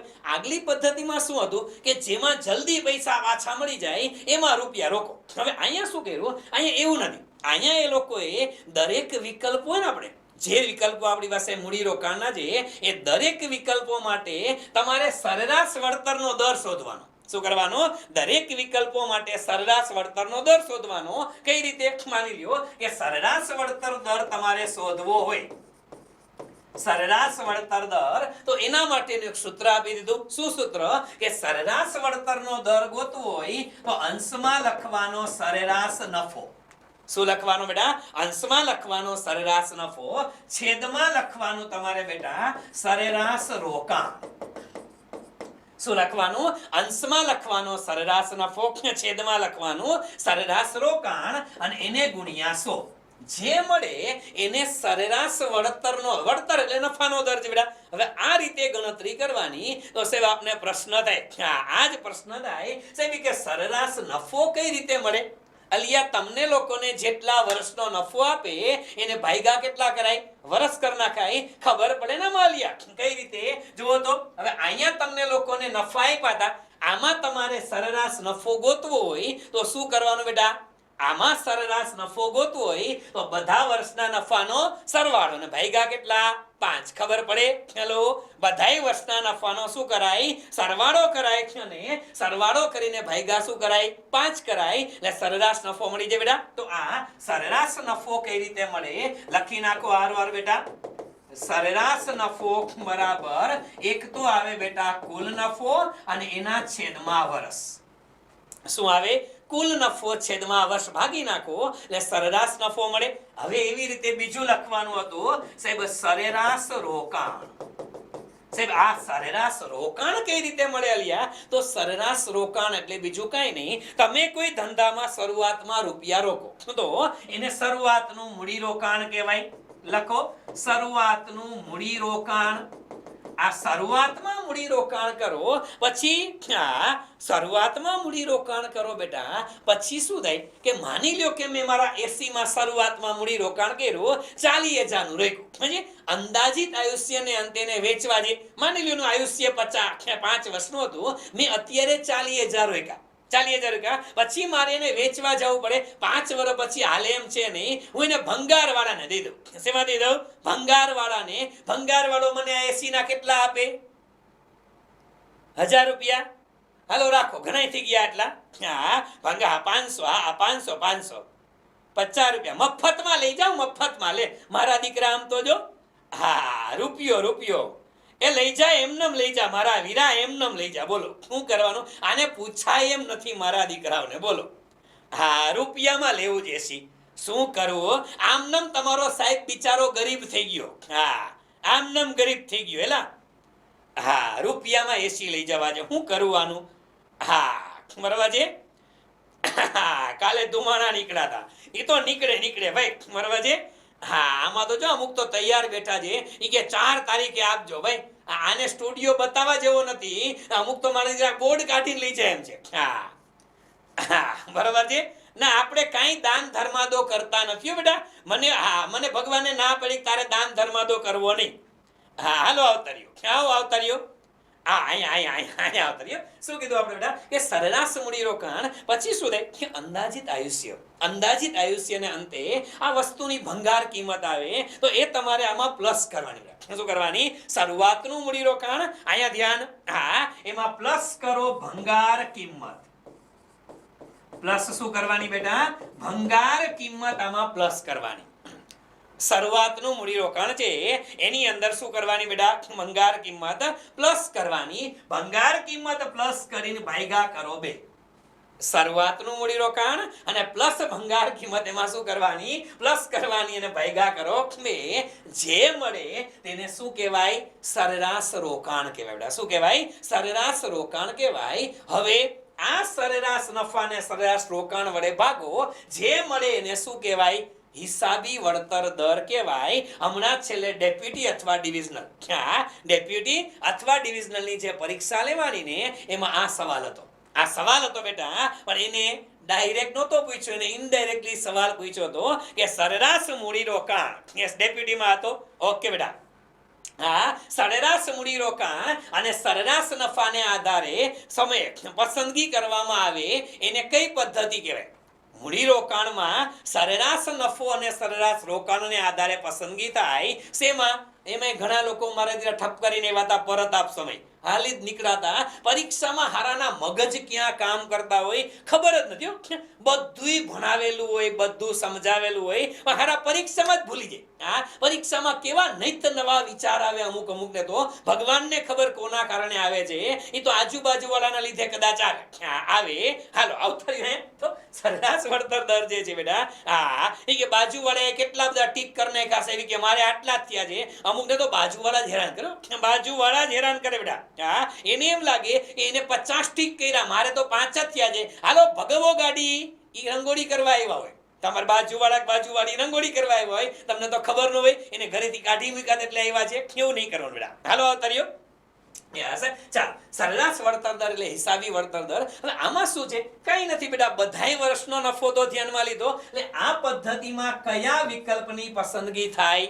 તો અહીંયા કયા વિકલ્પની પસંદગી થાય જેનો સરેરાશ વળતરનો દર કેવો હોય?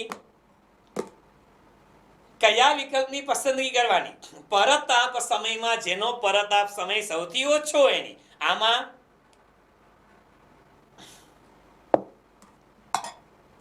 કોની થાય? કારણ કે આ નફો છે બેટા. આ પરતાપ સમય નથી. શું છે? નફો છે. તો લખો જે વિકલ્પમાં સરેરાશ વળતર દર, જે વિકલ્પમાં સરેરાશ વળતર દર સૌથી વધુ હોય, જે વિકલ્પમાં સરેરાશ વળતર દર સૌથી વધુ હોય તે વિકલ્પની પસંદગી કરવામાં આવે છે.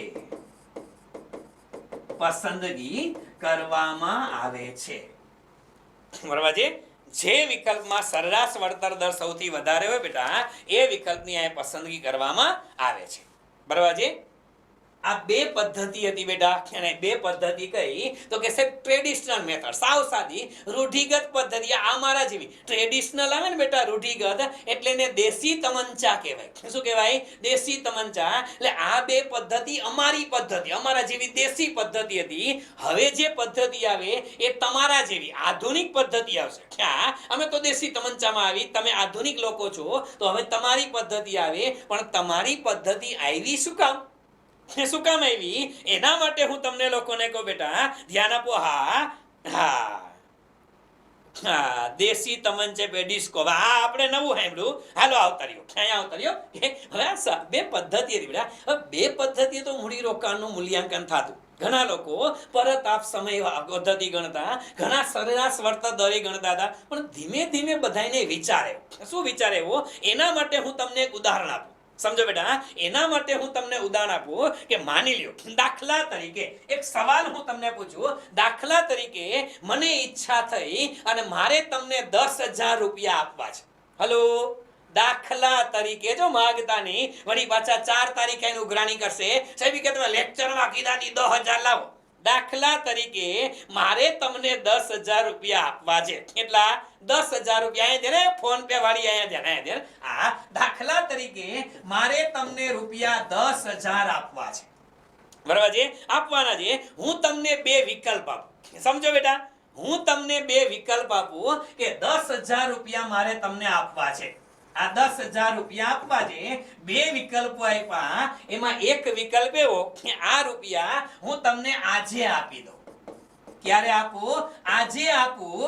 અને બીજો વિકલ્પ છે કે આ 10,000 રૂપિયા હું તમને 5 વર્ષ પછી આપું. કેટલા? 10,000. આજે જોતા હોય તો 10,000 અને 5 વર્ષ પછી જોતા હોય તો 10,000. તો આમાંથી તમે કયો વિકલ્પ પસંદ કરો? તમને કોઈ કહે કે તમને આજે 10,000 રૂપિયા મળશે અથવા 5 વર્ષ પછી તમને 10,000 જ મળશે, કે ઓછાય નહીં ને કે વધારે નહીં, કાંઈ નહીં, આજે 10,000 અને 5 વર્ષ પછી 10,000, એમાં કાંઈ વધઘટ નહીં થાય, તો સ્વાભાવિક જ છે બેટા કે તમે કયો વિકલ્પ પસંદ કરશો? હંમેશને માટે આપણે આને પસંદગી કરશું ને બેટા. આ પસંદગી આના ઉપર થશે. શું કામ આજની પસંદગી થાય? આને આપણે પસંદ નથી કરતા. શું કામ નહીં કરીએ? કે તમે તો એ જ વિચાર કરો કે આજે તમે અમને પૈસા આપી દો. હા, એટલે આમાં તો અમુક તો એવા નાસીપાસ થયેલી પ્રજા હોય, કેવી ખબર છે, કે આજે આપી દો. એટલે મેં કીધું કેમ 5 વર્ષ પછી નહીં? કે 5 વર્ષ પછી કે સાહેબ કલ હો ના હો. હા, અમુક મારા દીકરા કે અમારે એકાઉન્ટ ઓફિસરની પહેલાના જમાનામાં છે ને ઓફલાઈન વેચવાલતી એમાં છોકરાને પ્રશ્ન પૂછ્યો. મેં કીધું આજે આપું કે 5 વર્ષ પછી? મને કે સાહેબ આજે આપું. હું કેમ? કે કલ હો ના હો. અરે મેં કીધું બેટા એવું ન હોય. કીધું તું ટેન્શન રાખમાં, તું 100 વર્ષ જીવવાનો છો અને તારા ઉપર ભરોસો છે. મને કે સાહેબ હું મારું નથી કહેતો, હું તમારું કહું છું. બોલો, આવા હોય મારા દીકરા. ક્યાં? કે મારું નહીં, હું તમારું કહું છું. કે તમે કલ હો ના હો. બોલો, આવા છોકરા થઈ ગયા. પૈસા મારા દીકરાને આપણી પાસેથી જોઈ છે અને પાછા કે કલ હો ના હો. તમે લે શું કરવું આનું? એટલે આ ખોટતા જ નથી આવા માણસો. હાલો, અને તમે શું માનો છો? તમે શું માનો છો? અલિયા 20 વર્ષથી આ ફિલ્ડમાં 2002 અને 2022 એના 2002 પછી ભણાવવાનું ચાલુ કરી દીધું હતું. કોલેજ પૂરી થઈની સાથે સાથે એમકોમ ની હારોહાર પણ ભણાવતો હતો. 20 વર્ષથી આ ભણાવું છું. 20 વર્ષથી આ બેટા વિચારો, 20 વર્ષમાં કેટલા છોકરાઓ સામે આવ્યા છે. અને બધા જ પ્રકારના છોકરા અમારી સામે આવી ગયા છે. એટલે ઘણા ઢોર ચાર્યા. ઓલા ગોવાળ ઢોર ચારે ને અમે માણસો ચારીએ છીએ. એટલે બધા અનુભવ અમને થઈ ગયા. હાલો આવતા રહ્યો. અહીંયા આવતા રહ્યો. અહીંયા શું કરવાનું? આ મારા દીકરા વાતુડિયા બહુ થઈ ગયા. કા વાત ક્યાંની હાલતી હોય ને ક્યાં ઢોરને પાણી પીવાની વાતો હાલે છે. હાલો અહીંયા. એ તમે નહીં માણસો ચારવાની વાત કરું. ગાયોનો ગોવાળ એ ઢોર ચરવે એમ શિક્ષક માણસો ચરવે એમ કીધું બેટા. માણસો ચરવાની વાત કરી. ક્યાં સાંભળે છે આ તો? કઈ હું કરવું આને? અહીંયા આવતા રહ્યો દીકરા, અહીંયા આવતા રહ્યો. હા, શું છે? 10,000 રૂપિયા આપવા છે બેટા. તો તમે લોકો શું કરશો બેટા? તમે શું કરશો? તમે લોકો આજની તારીખ પસંદ કરી. શું કામ? કે આજે તમને પૈસા મળે તો તમે એને વ્યાજે મૂકી દો તો 5 વર્ષમાં તમને વધારે રૂપિયા મળશે ને. હલો, 5 વર્ષ પછી જે મળશે એ વધારે હશે. તો હું તમને એમ પૂછું, હવે શબ્દ પકડજો બેટા, કે તમને આજે રૂપિયા મળે છે 10,000 અને 5 વર્ષ પછી તમને મળે છે 10,000. આજે તમને 10,000 મળે છે અને 5 વર્ષ પછી 10,000 મળે છે.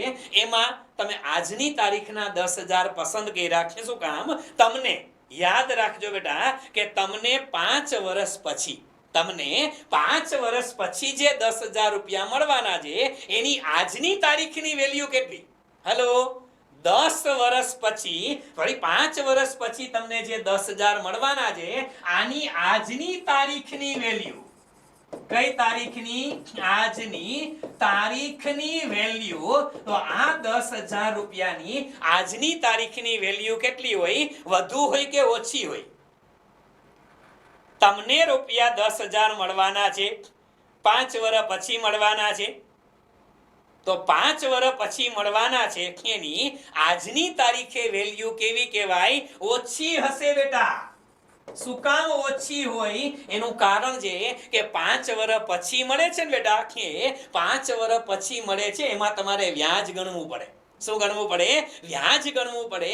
આજે 10,000 આપે ને કોઈ 5 વર્ષ પછી આપે તો 5 વર્ષ પછી રૂપિયા મળે ને એમાં 5 વર્ષનું વ્યાજ ગણવું પડે.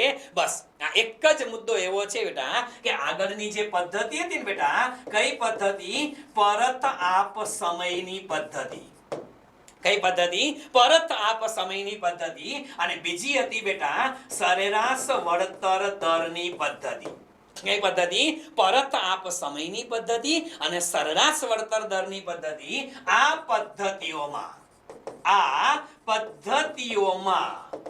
પદ્ધતિઓમાં વ્યાજનું પરિબળ ધ્યાનમાં લેવાતું નથી. સાહેબ, પરત આપ સમયની પદ્ધતિ છે ને એની અંદર વ્યાજનું પરિબળ ધ્યાનમાં લેવાતું નથી અને એટલા માટે થઈ અને કઈ પદ્ધતિ આવી? આધુનિક પદ્ધતિ આવી. કઈ પદ્ધતિ આવી? આધુનિક પદ્ધતિ. જે નવી પદ્ધતિ છે ને બિન પ્રણાલીગત પદ્ધતિ, એમાં એ લોકો એમ કહે છે કે તમે મૂડી રોકાણ તો આજે કરો છો, તમે 50,000 રૂપિયા આજે રોક્યા, તમને 12,500, 10,000, 15,000, 8,000, 6,000 એ તો 1 વર્ષ પછી, 2 વર્ષ પછી, 3 વર્ષ પછી, 5 વર્ષ પછી મળે છે. તો એ 5 વર્ષ પછી મળે છે એની આજની તારીખે વેલ્યુ ગોતો. જો ન ગોતી શકો તો નો ચાલે સાહેબ, એ કન્સિડર કરવું પડે. એટલા માટે થઈ અને નવી પદ્ધતિ એવી કઈ? બિન પ્રણાલીગત પદ્ધતિ. અને લખજો આની અંદર કે પરતાપ સમય, સરેરાશ વળતર દર, આ પદ્ધતિઓમાં વ્યાજનું પરિબળ ધ્યાનમાં લેવાતું નથી. માટે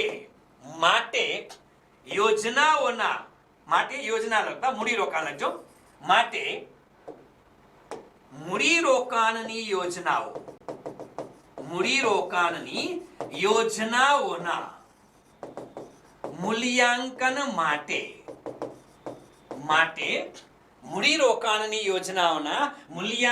માટે બિન પ્રણાલીગત પદ્ધતિઓ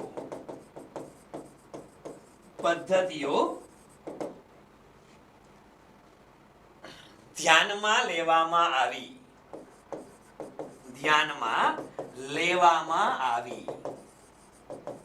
કારણ કે બિન પ્રણાલીગત પદ્ધતિ છે એમાં વ્યાજનું પરિબળ ધ્યાનમાં લેવાય છે. કઈ રીતે લેવાય છે? તો લખો જોજે. કે આપણે કીધું કે આપણે મૂડીરોકાણ તો કર્યું, પણ એમાં શું થયું કે આપણે મૂડીરોકાણ આજે કર્યું, તમને નફો અમુક વર્ષ પછી મળ્યો, તો તમારે જે અમુક વર્ષ પછી નફો મળે છે એની આજની તારીખે વેલ્યુ ગોતવી પડે. કઈ તારીખે? આજની તારીખની વેલ્યુ કેટલી? હવે એ ખબર કેમ પડે? સાહેબ, આજની તારીખની વેલ્યુ છે ને એ તમારે વ્યાજના આધારે ગણવાની. વ્યાજનું પરિબળ એ માર્કેટમાં વ્યાજનો દર કેટલા ટકા છે? 8%. ઓકે, તો 8% લેખે આજે રૂપિયો મળ્યો એની 1 વર્ષ પછી જે મળે છે, 1 વર્ષ પછી મળે તો એ રૂપિયો તો કેવો હોય? 8% વ્યાજ સહિતનો ગણવો પડે. તમને 8% વ્યાજનો દર હાલે છે તો આજે 1 રૂપિયો મળે છે, 1 વર્ષ પછી મળે છે, 2 વર્ષ પછી મળે, તો 2 વર્ષ પછી મળે ને એ રૂપિયામાં 2 વર્ષનું વ્યાજ આવી ગયું, તો એને તમારે વ્યાજ બાદ કરી અને આજની વેલ્યુ ગોતવી પડે. તો આ વ્યાજના પરિબળને આધારે ગણતરી થાય. શું કરવામાં આવે? માની લ્યો કે આવું એક ગણતરીનું કોષ્ટક બનાવે બેટા. વર્ષ છે માની લ્યો 1, 2, 3, 4 અને 5. 5 વર્ષનો તમને લોકોને નફો આપી દીધો હોય, 5 વર્ષનો નફો આપી દઈએ, એ નફાનો ગુણાકાર તમારે વટાવ અવયવ સાથે કરવાનો. કોની સાથે કરવાનો બેટા? વટાવ અવયવ. અને વટાવ અવયવ એટલે શું બેટા? તો કે 1 રૂપિયાનું વર્તમાન મૂલ્ય. શેનું વર્તમાન મૂલ્ય કહેવાય બેટા? વટાવ અવયવ એટલે એને કહેવાય 1 રૂપિયાનું વર્તમાન મૂલ્ય. કેટલું?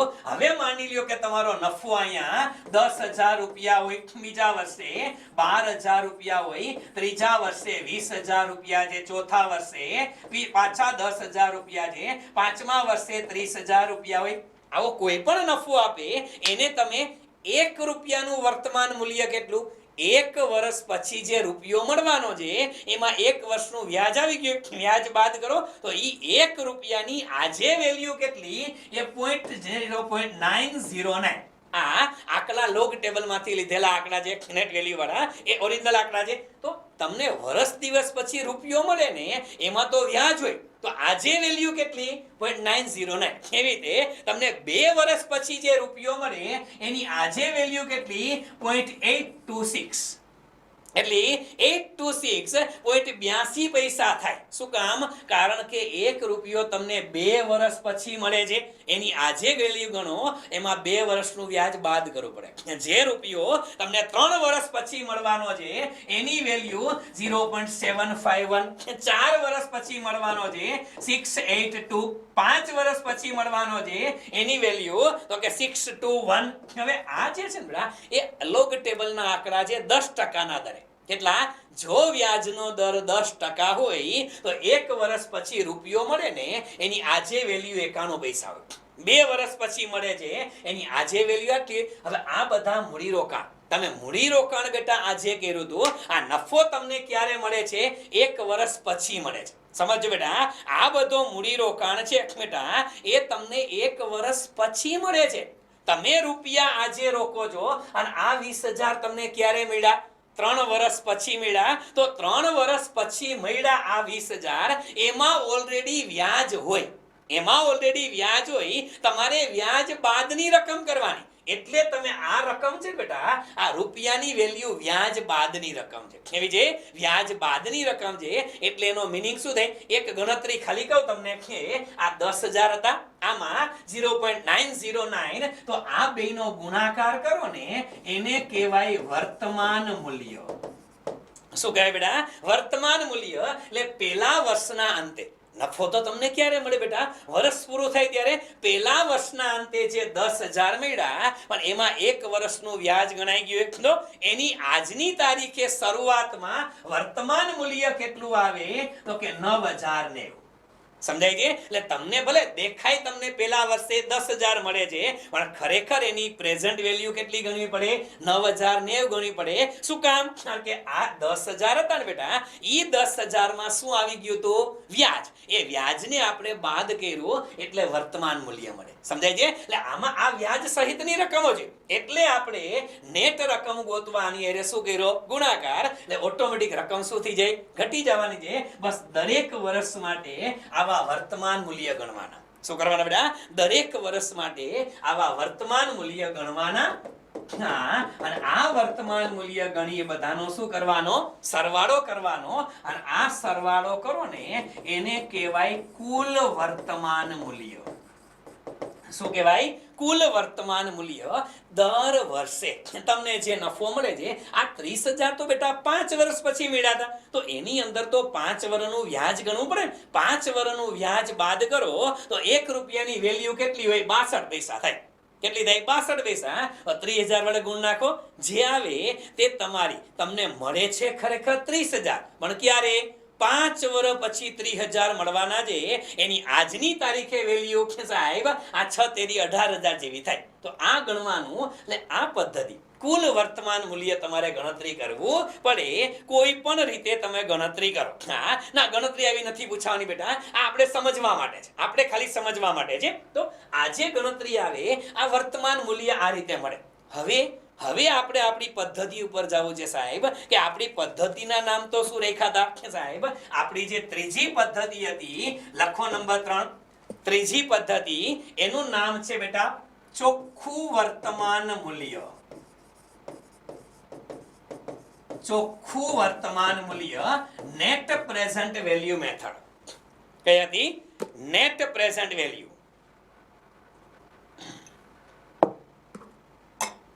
Net present value. Net present value, ચોખ્ખું વર્તમાન મૂલ્ય એટલે નેટ પ્રેઝન્ટ વેલ્યુ. કઈ રીતે ગણતરી થાય? તો આમાં બીજું કાંઈ નહીં કરવાનું બેટા. ચોખ્ખું વર્તમાન મૂલ્ય તમને કઈ રીતે મળે? તો કે તમારું કુલ વર્તમાન મૂલ્ય, જે કુલ વર્તમાન મૂલ્ય હોય એમાંથી માઈનસ કરી નાખવાનું બેટા મૂડી રોકાણ.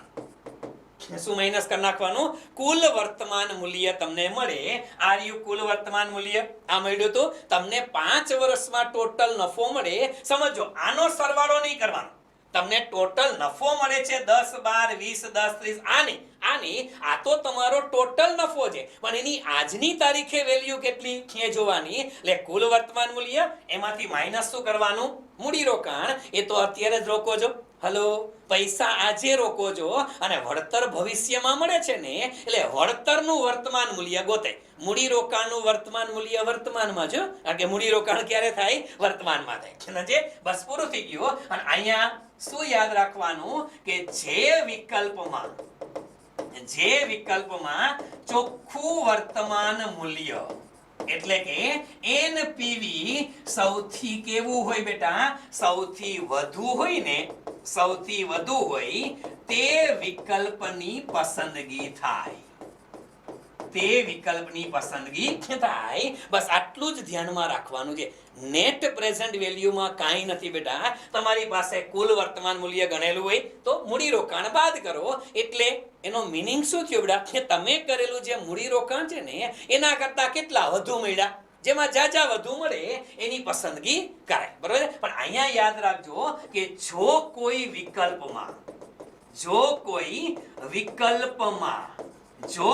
વિકલ્પમાં એનપીવી ઋણ આવે.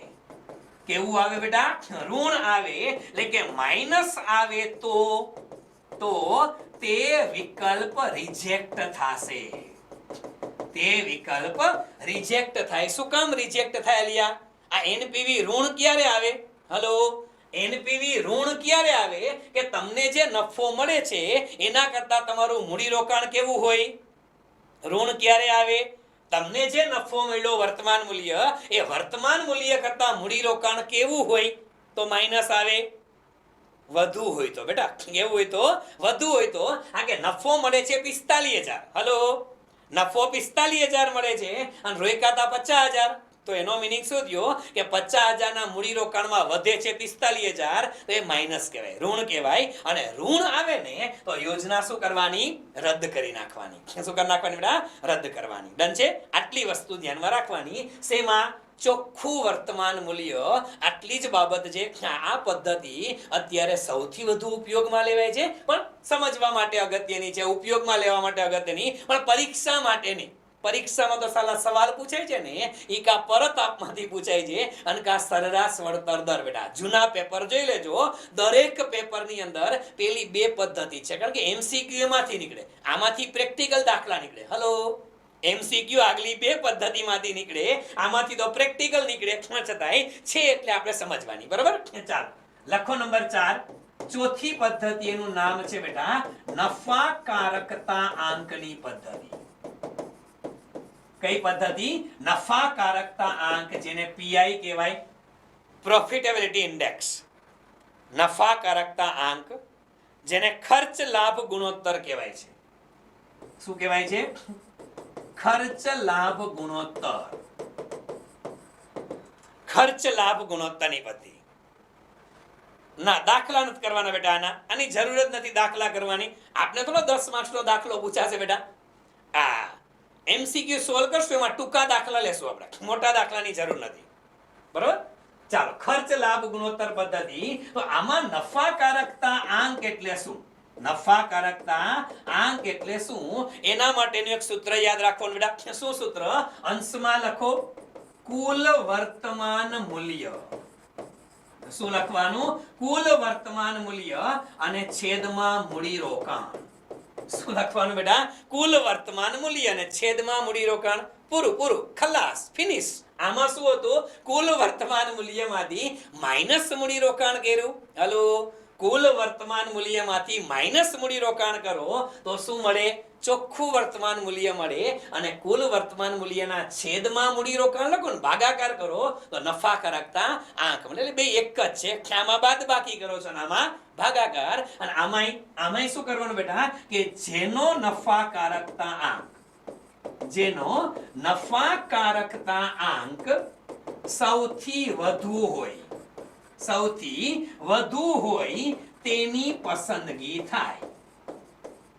તેની પસંદગી થાય બેટા જેનો નફાકારકતા આંક સૌથી વધુ હોય ને બેટા એ વિકલ્પની પસંદગી કરવાની અને અહીંયા પ્રોજેક્ટ રિજેક્ટ ક્યારે થાય કેસે કોઈ અહીંયા ક્યારે રિજેક્ટ કરાય અહીંયા કેમ કીધું માઈનસમાં એનપીવી આવે તો રિજેક્ટ થાય અહીંયા ક્યારે રિજેક્ટ કરાય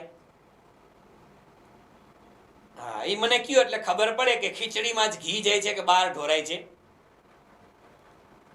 વાહ વેરી ગુડ બેટા હા વેરી ગુડ આનો જવાબ શું આવે બેટા એક કરતા કેવો આવે ઓછો આવે કેવો આવે નફાકારકતા આંક એક કરતા ઓછો એક કરતા ઓછો ક્યારે આવે સાહેબ અંશની રકમ મોટી અંશની રકમ કરતા છેદની રકમ મોટી હોય ત્યારે છેદની રકમ એટલે મૂડી રોકાણ વધારે હોય અને વર્તમાન મૂલ્ય ઓછું હોય સમજાય છે એટલે લખવાની અંદર કે જ્યારે કોઈ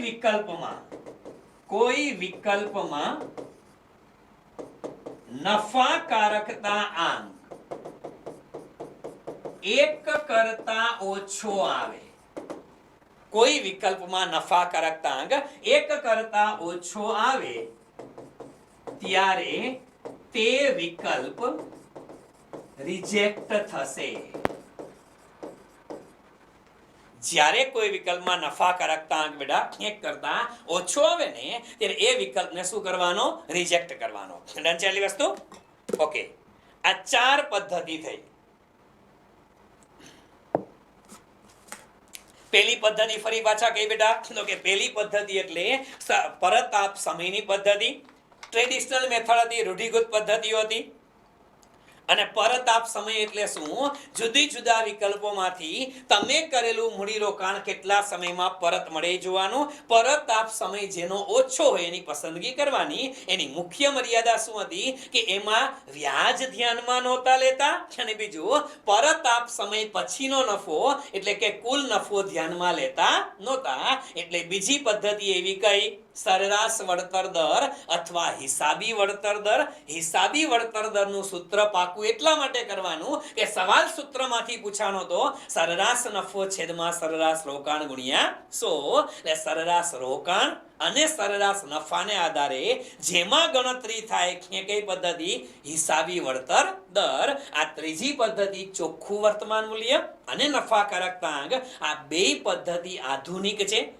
બિન પ્રણાલીગત છે શું કામ આ કે બંનેમાં વર્તમાન મૂલ્ય શોધવામાં આવે છે શું વર્તમાન મૂલ્ય અને વર્તમાન મૂલ્ય તમને કઈ રીતે મળે જે રૂપિયા તમને અમુક વર્ષ પછી મળવાના છે ને એની આજની તારીખની વેલ્યુ ગણો કઈ વેલ્યુ ગણો આજની તારીખની વેલ્યુ ગણો એટલે આ બે પદ્ધતિ ટ્રેડિશનલ નથી પણ કેવી છે આધુનિક પદ્ધતિઓ છે એ બંને આધુનિક પદ્ધતિઓ તરીકે ધ્યાનમાં લેવાય છે લખો નંબર 5 છેલ્લી પદ્ધતિ નંબર 5 પાંચમી અને છેલ્લી પદ્ધતિ એનું નામ છે બેટા આંતરિક વળતર દર આંતરિક વળતર દર ઇન્ટરનલ રેટ ઓફ રિટર્ન હવે આ છે ને બેટા આ પદ્ધતિ એ પદ્ધતિ કોઈ મૂડી રોકાણના યોજનાના મૂલ્યાંકન માટે નથી આ પદ્ધતિ શેના માટે છે તો કે આ પદ્ધતિ છે ને એ આદર્શ વ્યાજના દર માટે છે શેના માટે છે આદર્શ વ્યાજના દર માટે છે કે આ પદ્ધતિ એટલે મૂડી રોકાણ યોજનાનું મૂલ્યાંકન થતું જ નથી આમાં શું કરવામાં આ પદ્ધતિ મુજબ શું કરવામાં આવે આંતરિક વળતરનો દર શોધવામાં આપણે એ શોધવાનો નથી થતો પણ આંતરિક વળતરનો દર શોધવામાં આવે આંતરિક વળતરનો દર કોને કહેવાય ખબર છે લખો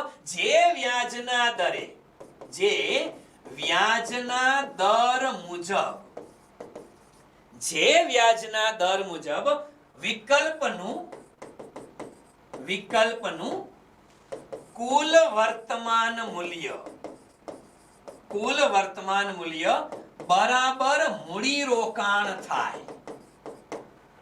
બરાબર મૂડી રોકાણ થાય તે દરને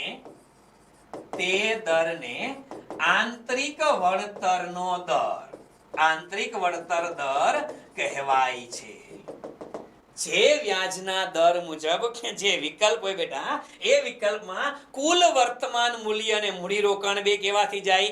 સરખા થઈ જાય. એટલે યાદ રાખજો બેટા કે કુલ વર્તમાન મૂલ્ય એ જ તમારું મૂડી રોકાણ થાય તો તમારું એનપીવી નેટ પ્રેઝન્ટ વેલ્યુ કેટલી આવે? હાલો, તમારું કુલ વર્તમાન મૂલ્ય અને મૂડી રોકાણ બે સરખા થઈ જાય તો એનપીવી કેટલી આવે?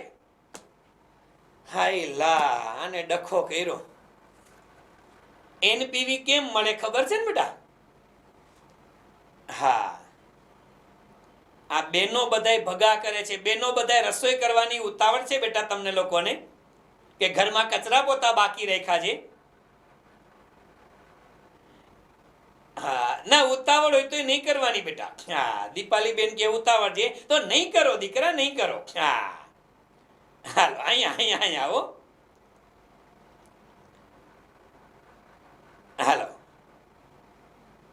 એલા ચોખ્ખું અહીંયા શું કીધું મેં કે કુલ વર્તમાન મૂલ્ય અને મૂડી રોકાણ બે સરખા હોય. હાલો અહીંયા હું કરું એનપીવી. આ એનપીવી એલા મારે લખામાં ડખા કરો જા. હાલો એનપીવી ડખા કરો માં એલા એનપીવી બરાબર કુલ વર્તમાન મૂલ્ય અને માઈનસ શું આવે બેટા? મૂડી રોકાણ. આંતરિક વળતરનો દર એટલે એવો દર કે જે દર મુજબ બે કેવા થાય? કે સરખા થાય. કેવા થાય? સરખા થાય. હવે જુઓ તો કુલ વર્તમાન મૂલ્ય માની લ્યો તમારું આવે 50,000 અને મૂડી રોકાણ પણ કેટલું આવે? 50,000. બે સરખા થાય ને. હવે 50,000 માંથી 50,000 બાદ કરો તો કેટલા આવે? 1 આવે. હેલો, કુલ વર્તમાન મૂલ્ય બરાબર મૂડી રોકાણ થાય. આ કુલ વર્તમાન મૂલ્ય 50,000, મૂડી રોકાણ 50,000, તો આની બાદ આ બે હરખા થાય તો એકડો આવે. ક્યાંથી એકડો લેવા ભગવાનને ખબર. આને શું કરવાનું? એ કેટલા આવે? 0 આવે દીકરા. કેટલા આવે? 0 આવે. કેટલા આવે? 0. એટલે જ્યારે આ આંતરિક વળતરનો દર એટલે એવો વળતરનો દર છે બેટા કે જેમાં તમારું કુલ વર્તમાન મૂલ્ય અને મૂડી રોકાણ બે કેવા થઈ જાય? સરખા. અને જો બે સરખા હોય તો એનપીવી બરાબર શું આવે? 0 આવે. શું આવે? એનપીવી બરાબર 0 આવે. આ વ્યાજના દરને શું કહેવાય? આંતરિક વળતર દર. શું કહે બેટા?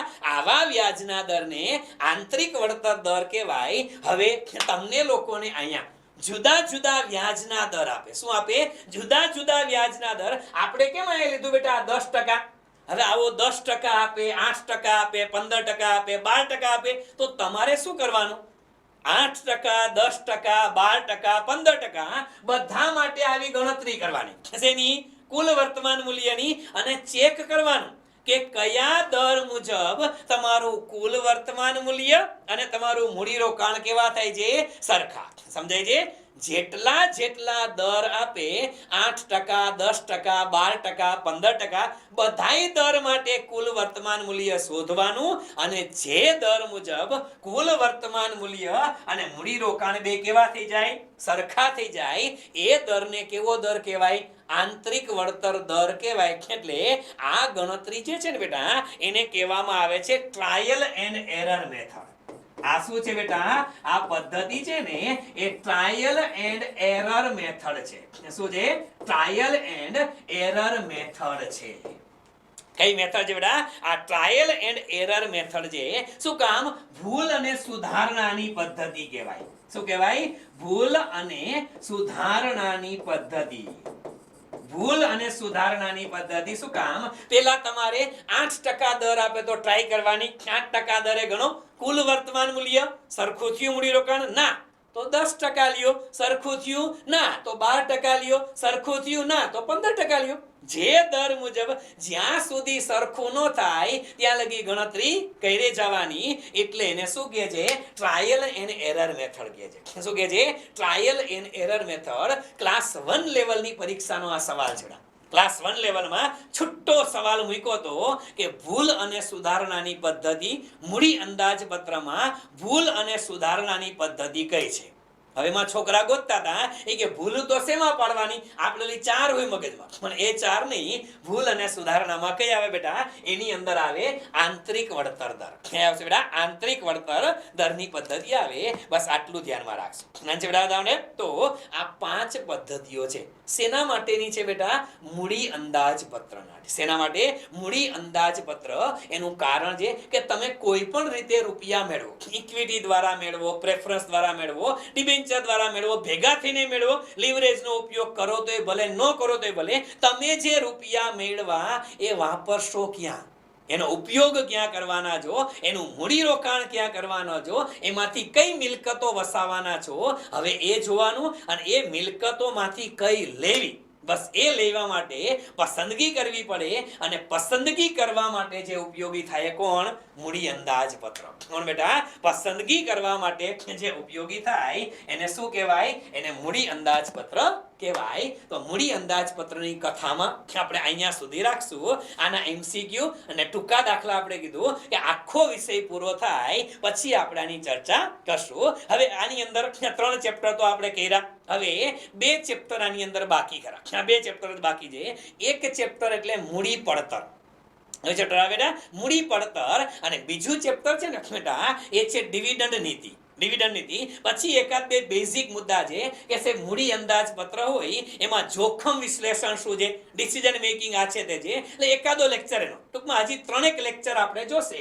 ફાઇનાન્સ એક લેક્ચર સોરી જે જોશે ફાઇનાન્સ મેનેજમેન્ટના બેઝિક કન્સેપ્ટ. આ નફાનું મહત્તમીકરણ, સંપત્તિનું મહત્તમીકરણ શું છે, નાના કાર્ય કયા કયા છે, એટલે એકાલે લગભગ 3 લેક્ચર આપણે જોશે. એ 3 લેક્ચર પછી 3 લેક્ચર પછી આપણે લોકો આ બધાના હાગમટે એમસીક્યુ કરશું. બરાબર છે? ચાલો તો આજે અહીંયા સુધી રાખીએ છીએ.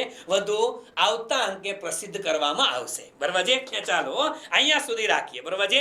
હા નહીં બેટા 4 તારીખનો લેક્ચર ઓફલાઈન લેક્ચર હશે.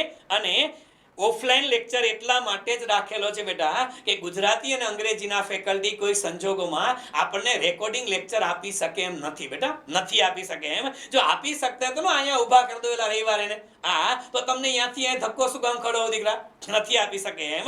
એટલા માટે તો એને રવિવારે અહીંયા ઓફલાઈન આપી છે બેટા. એ જુદી જગ્યાએ જોડાયેલા છે, એના કમિટમેન્ટ છે, એના બોન્ડ સાઇન થયેલા હોય એટલે એ લોકો ઓનલાઈન ક્યાંય લઈ નથી શકતા બેટા. એટલા માટે તો અહીંયા આવવું પડે છે. હા જો રેકોર્ડ થતા હોત તો તમને ક્યાંય બોલાવાના હતા બેટા? એટલે શક્ય નથી. હા હું કદાચ જે ભણાવું એનું રેકોર્ડિંગ શક્ય બને, એનું બને, પણ જે અધર સબ્જેક્ટ છે એનું નહીં શક્ય બને બેટા. બરાબર છે? ચાલો આપણે આવવાની ટ્રાય કરો બેટા બધા. આ એક દિવસમાં કઈ ફરક ન પડી જાય. આડાવડા કામ હોય તો એને આડાવડા કરી નાખજો. બરાબર છે? ચાલો અહીંયા સુધી રાખીએ. બાકી નેક્સ્ટ ટાઈમ ચર્ચા કરવામાં આવશે. અને જે લોકોએ જે નામ લખાવવાના બાકી છે એ લોકો લખાવી દેજો, લખાવી દેજો. હા ચાલો ડન છે. ચાલો હવે મેડમ પાસે લિસ્ટ હશે, એ મેડમ ને બધા પૂછી જો કોણ ક્યાંથી આવવાના છે. બરાબર છે? ચાલો ચાલો અહીંયા સુધી રાખીએ. વધુ આવતા અંકે પ્રસિદ્ધ કરવામાં આવશે. બધા લોકોનો ખૂબ ખૂબ આભાર સાથે જય સ્વામિનારાયણ, જય શ્રી કૃષ્ણ, જય માતાજી, જય દ્વારકાધીશ, હર હર મહાદેવ. અને છેલ્લે મિત્રો જય ભારત, જય હિન્દ, જય જય ગરવી ગુજરાત, જય જય ગરવી Gujarat. Thank you so much friends. Thank you.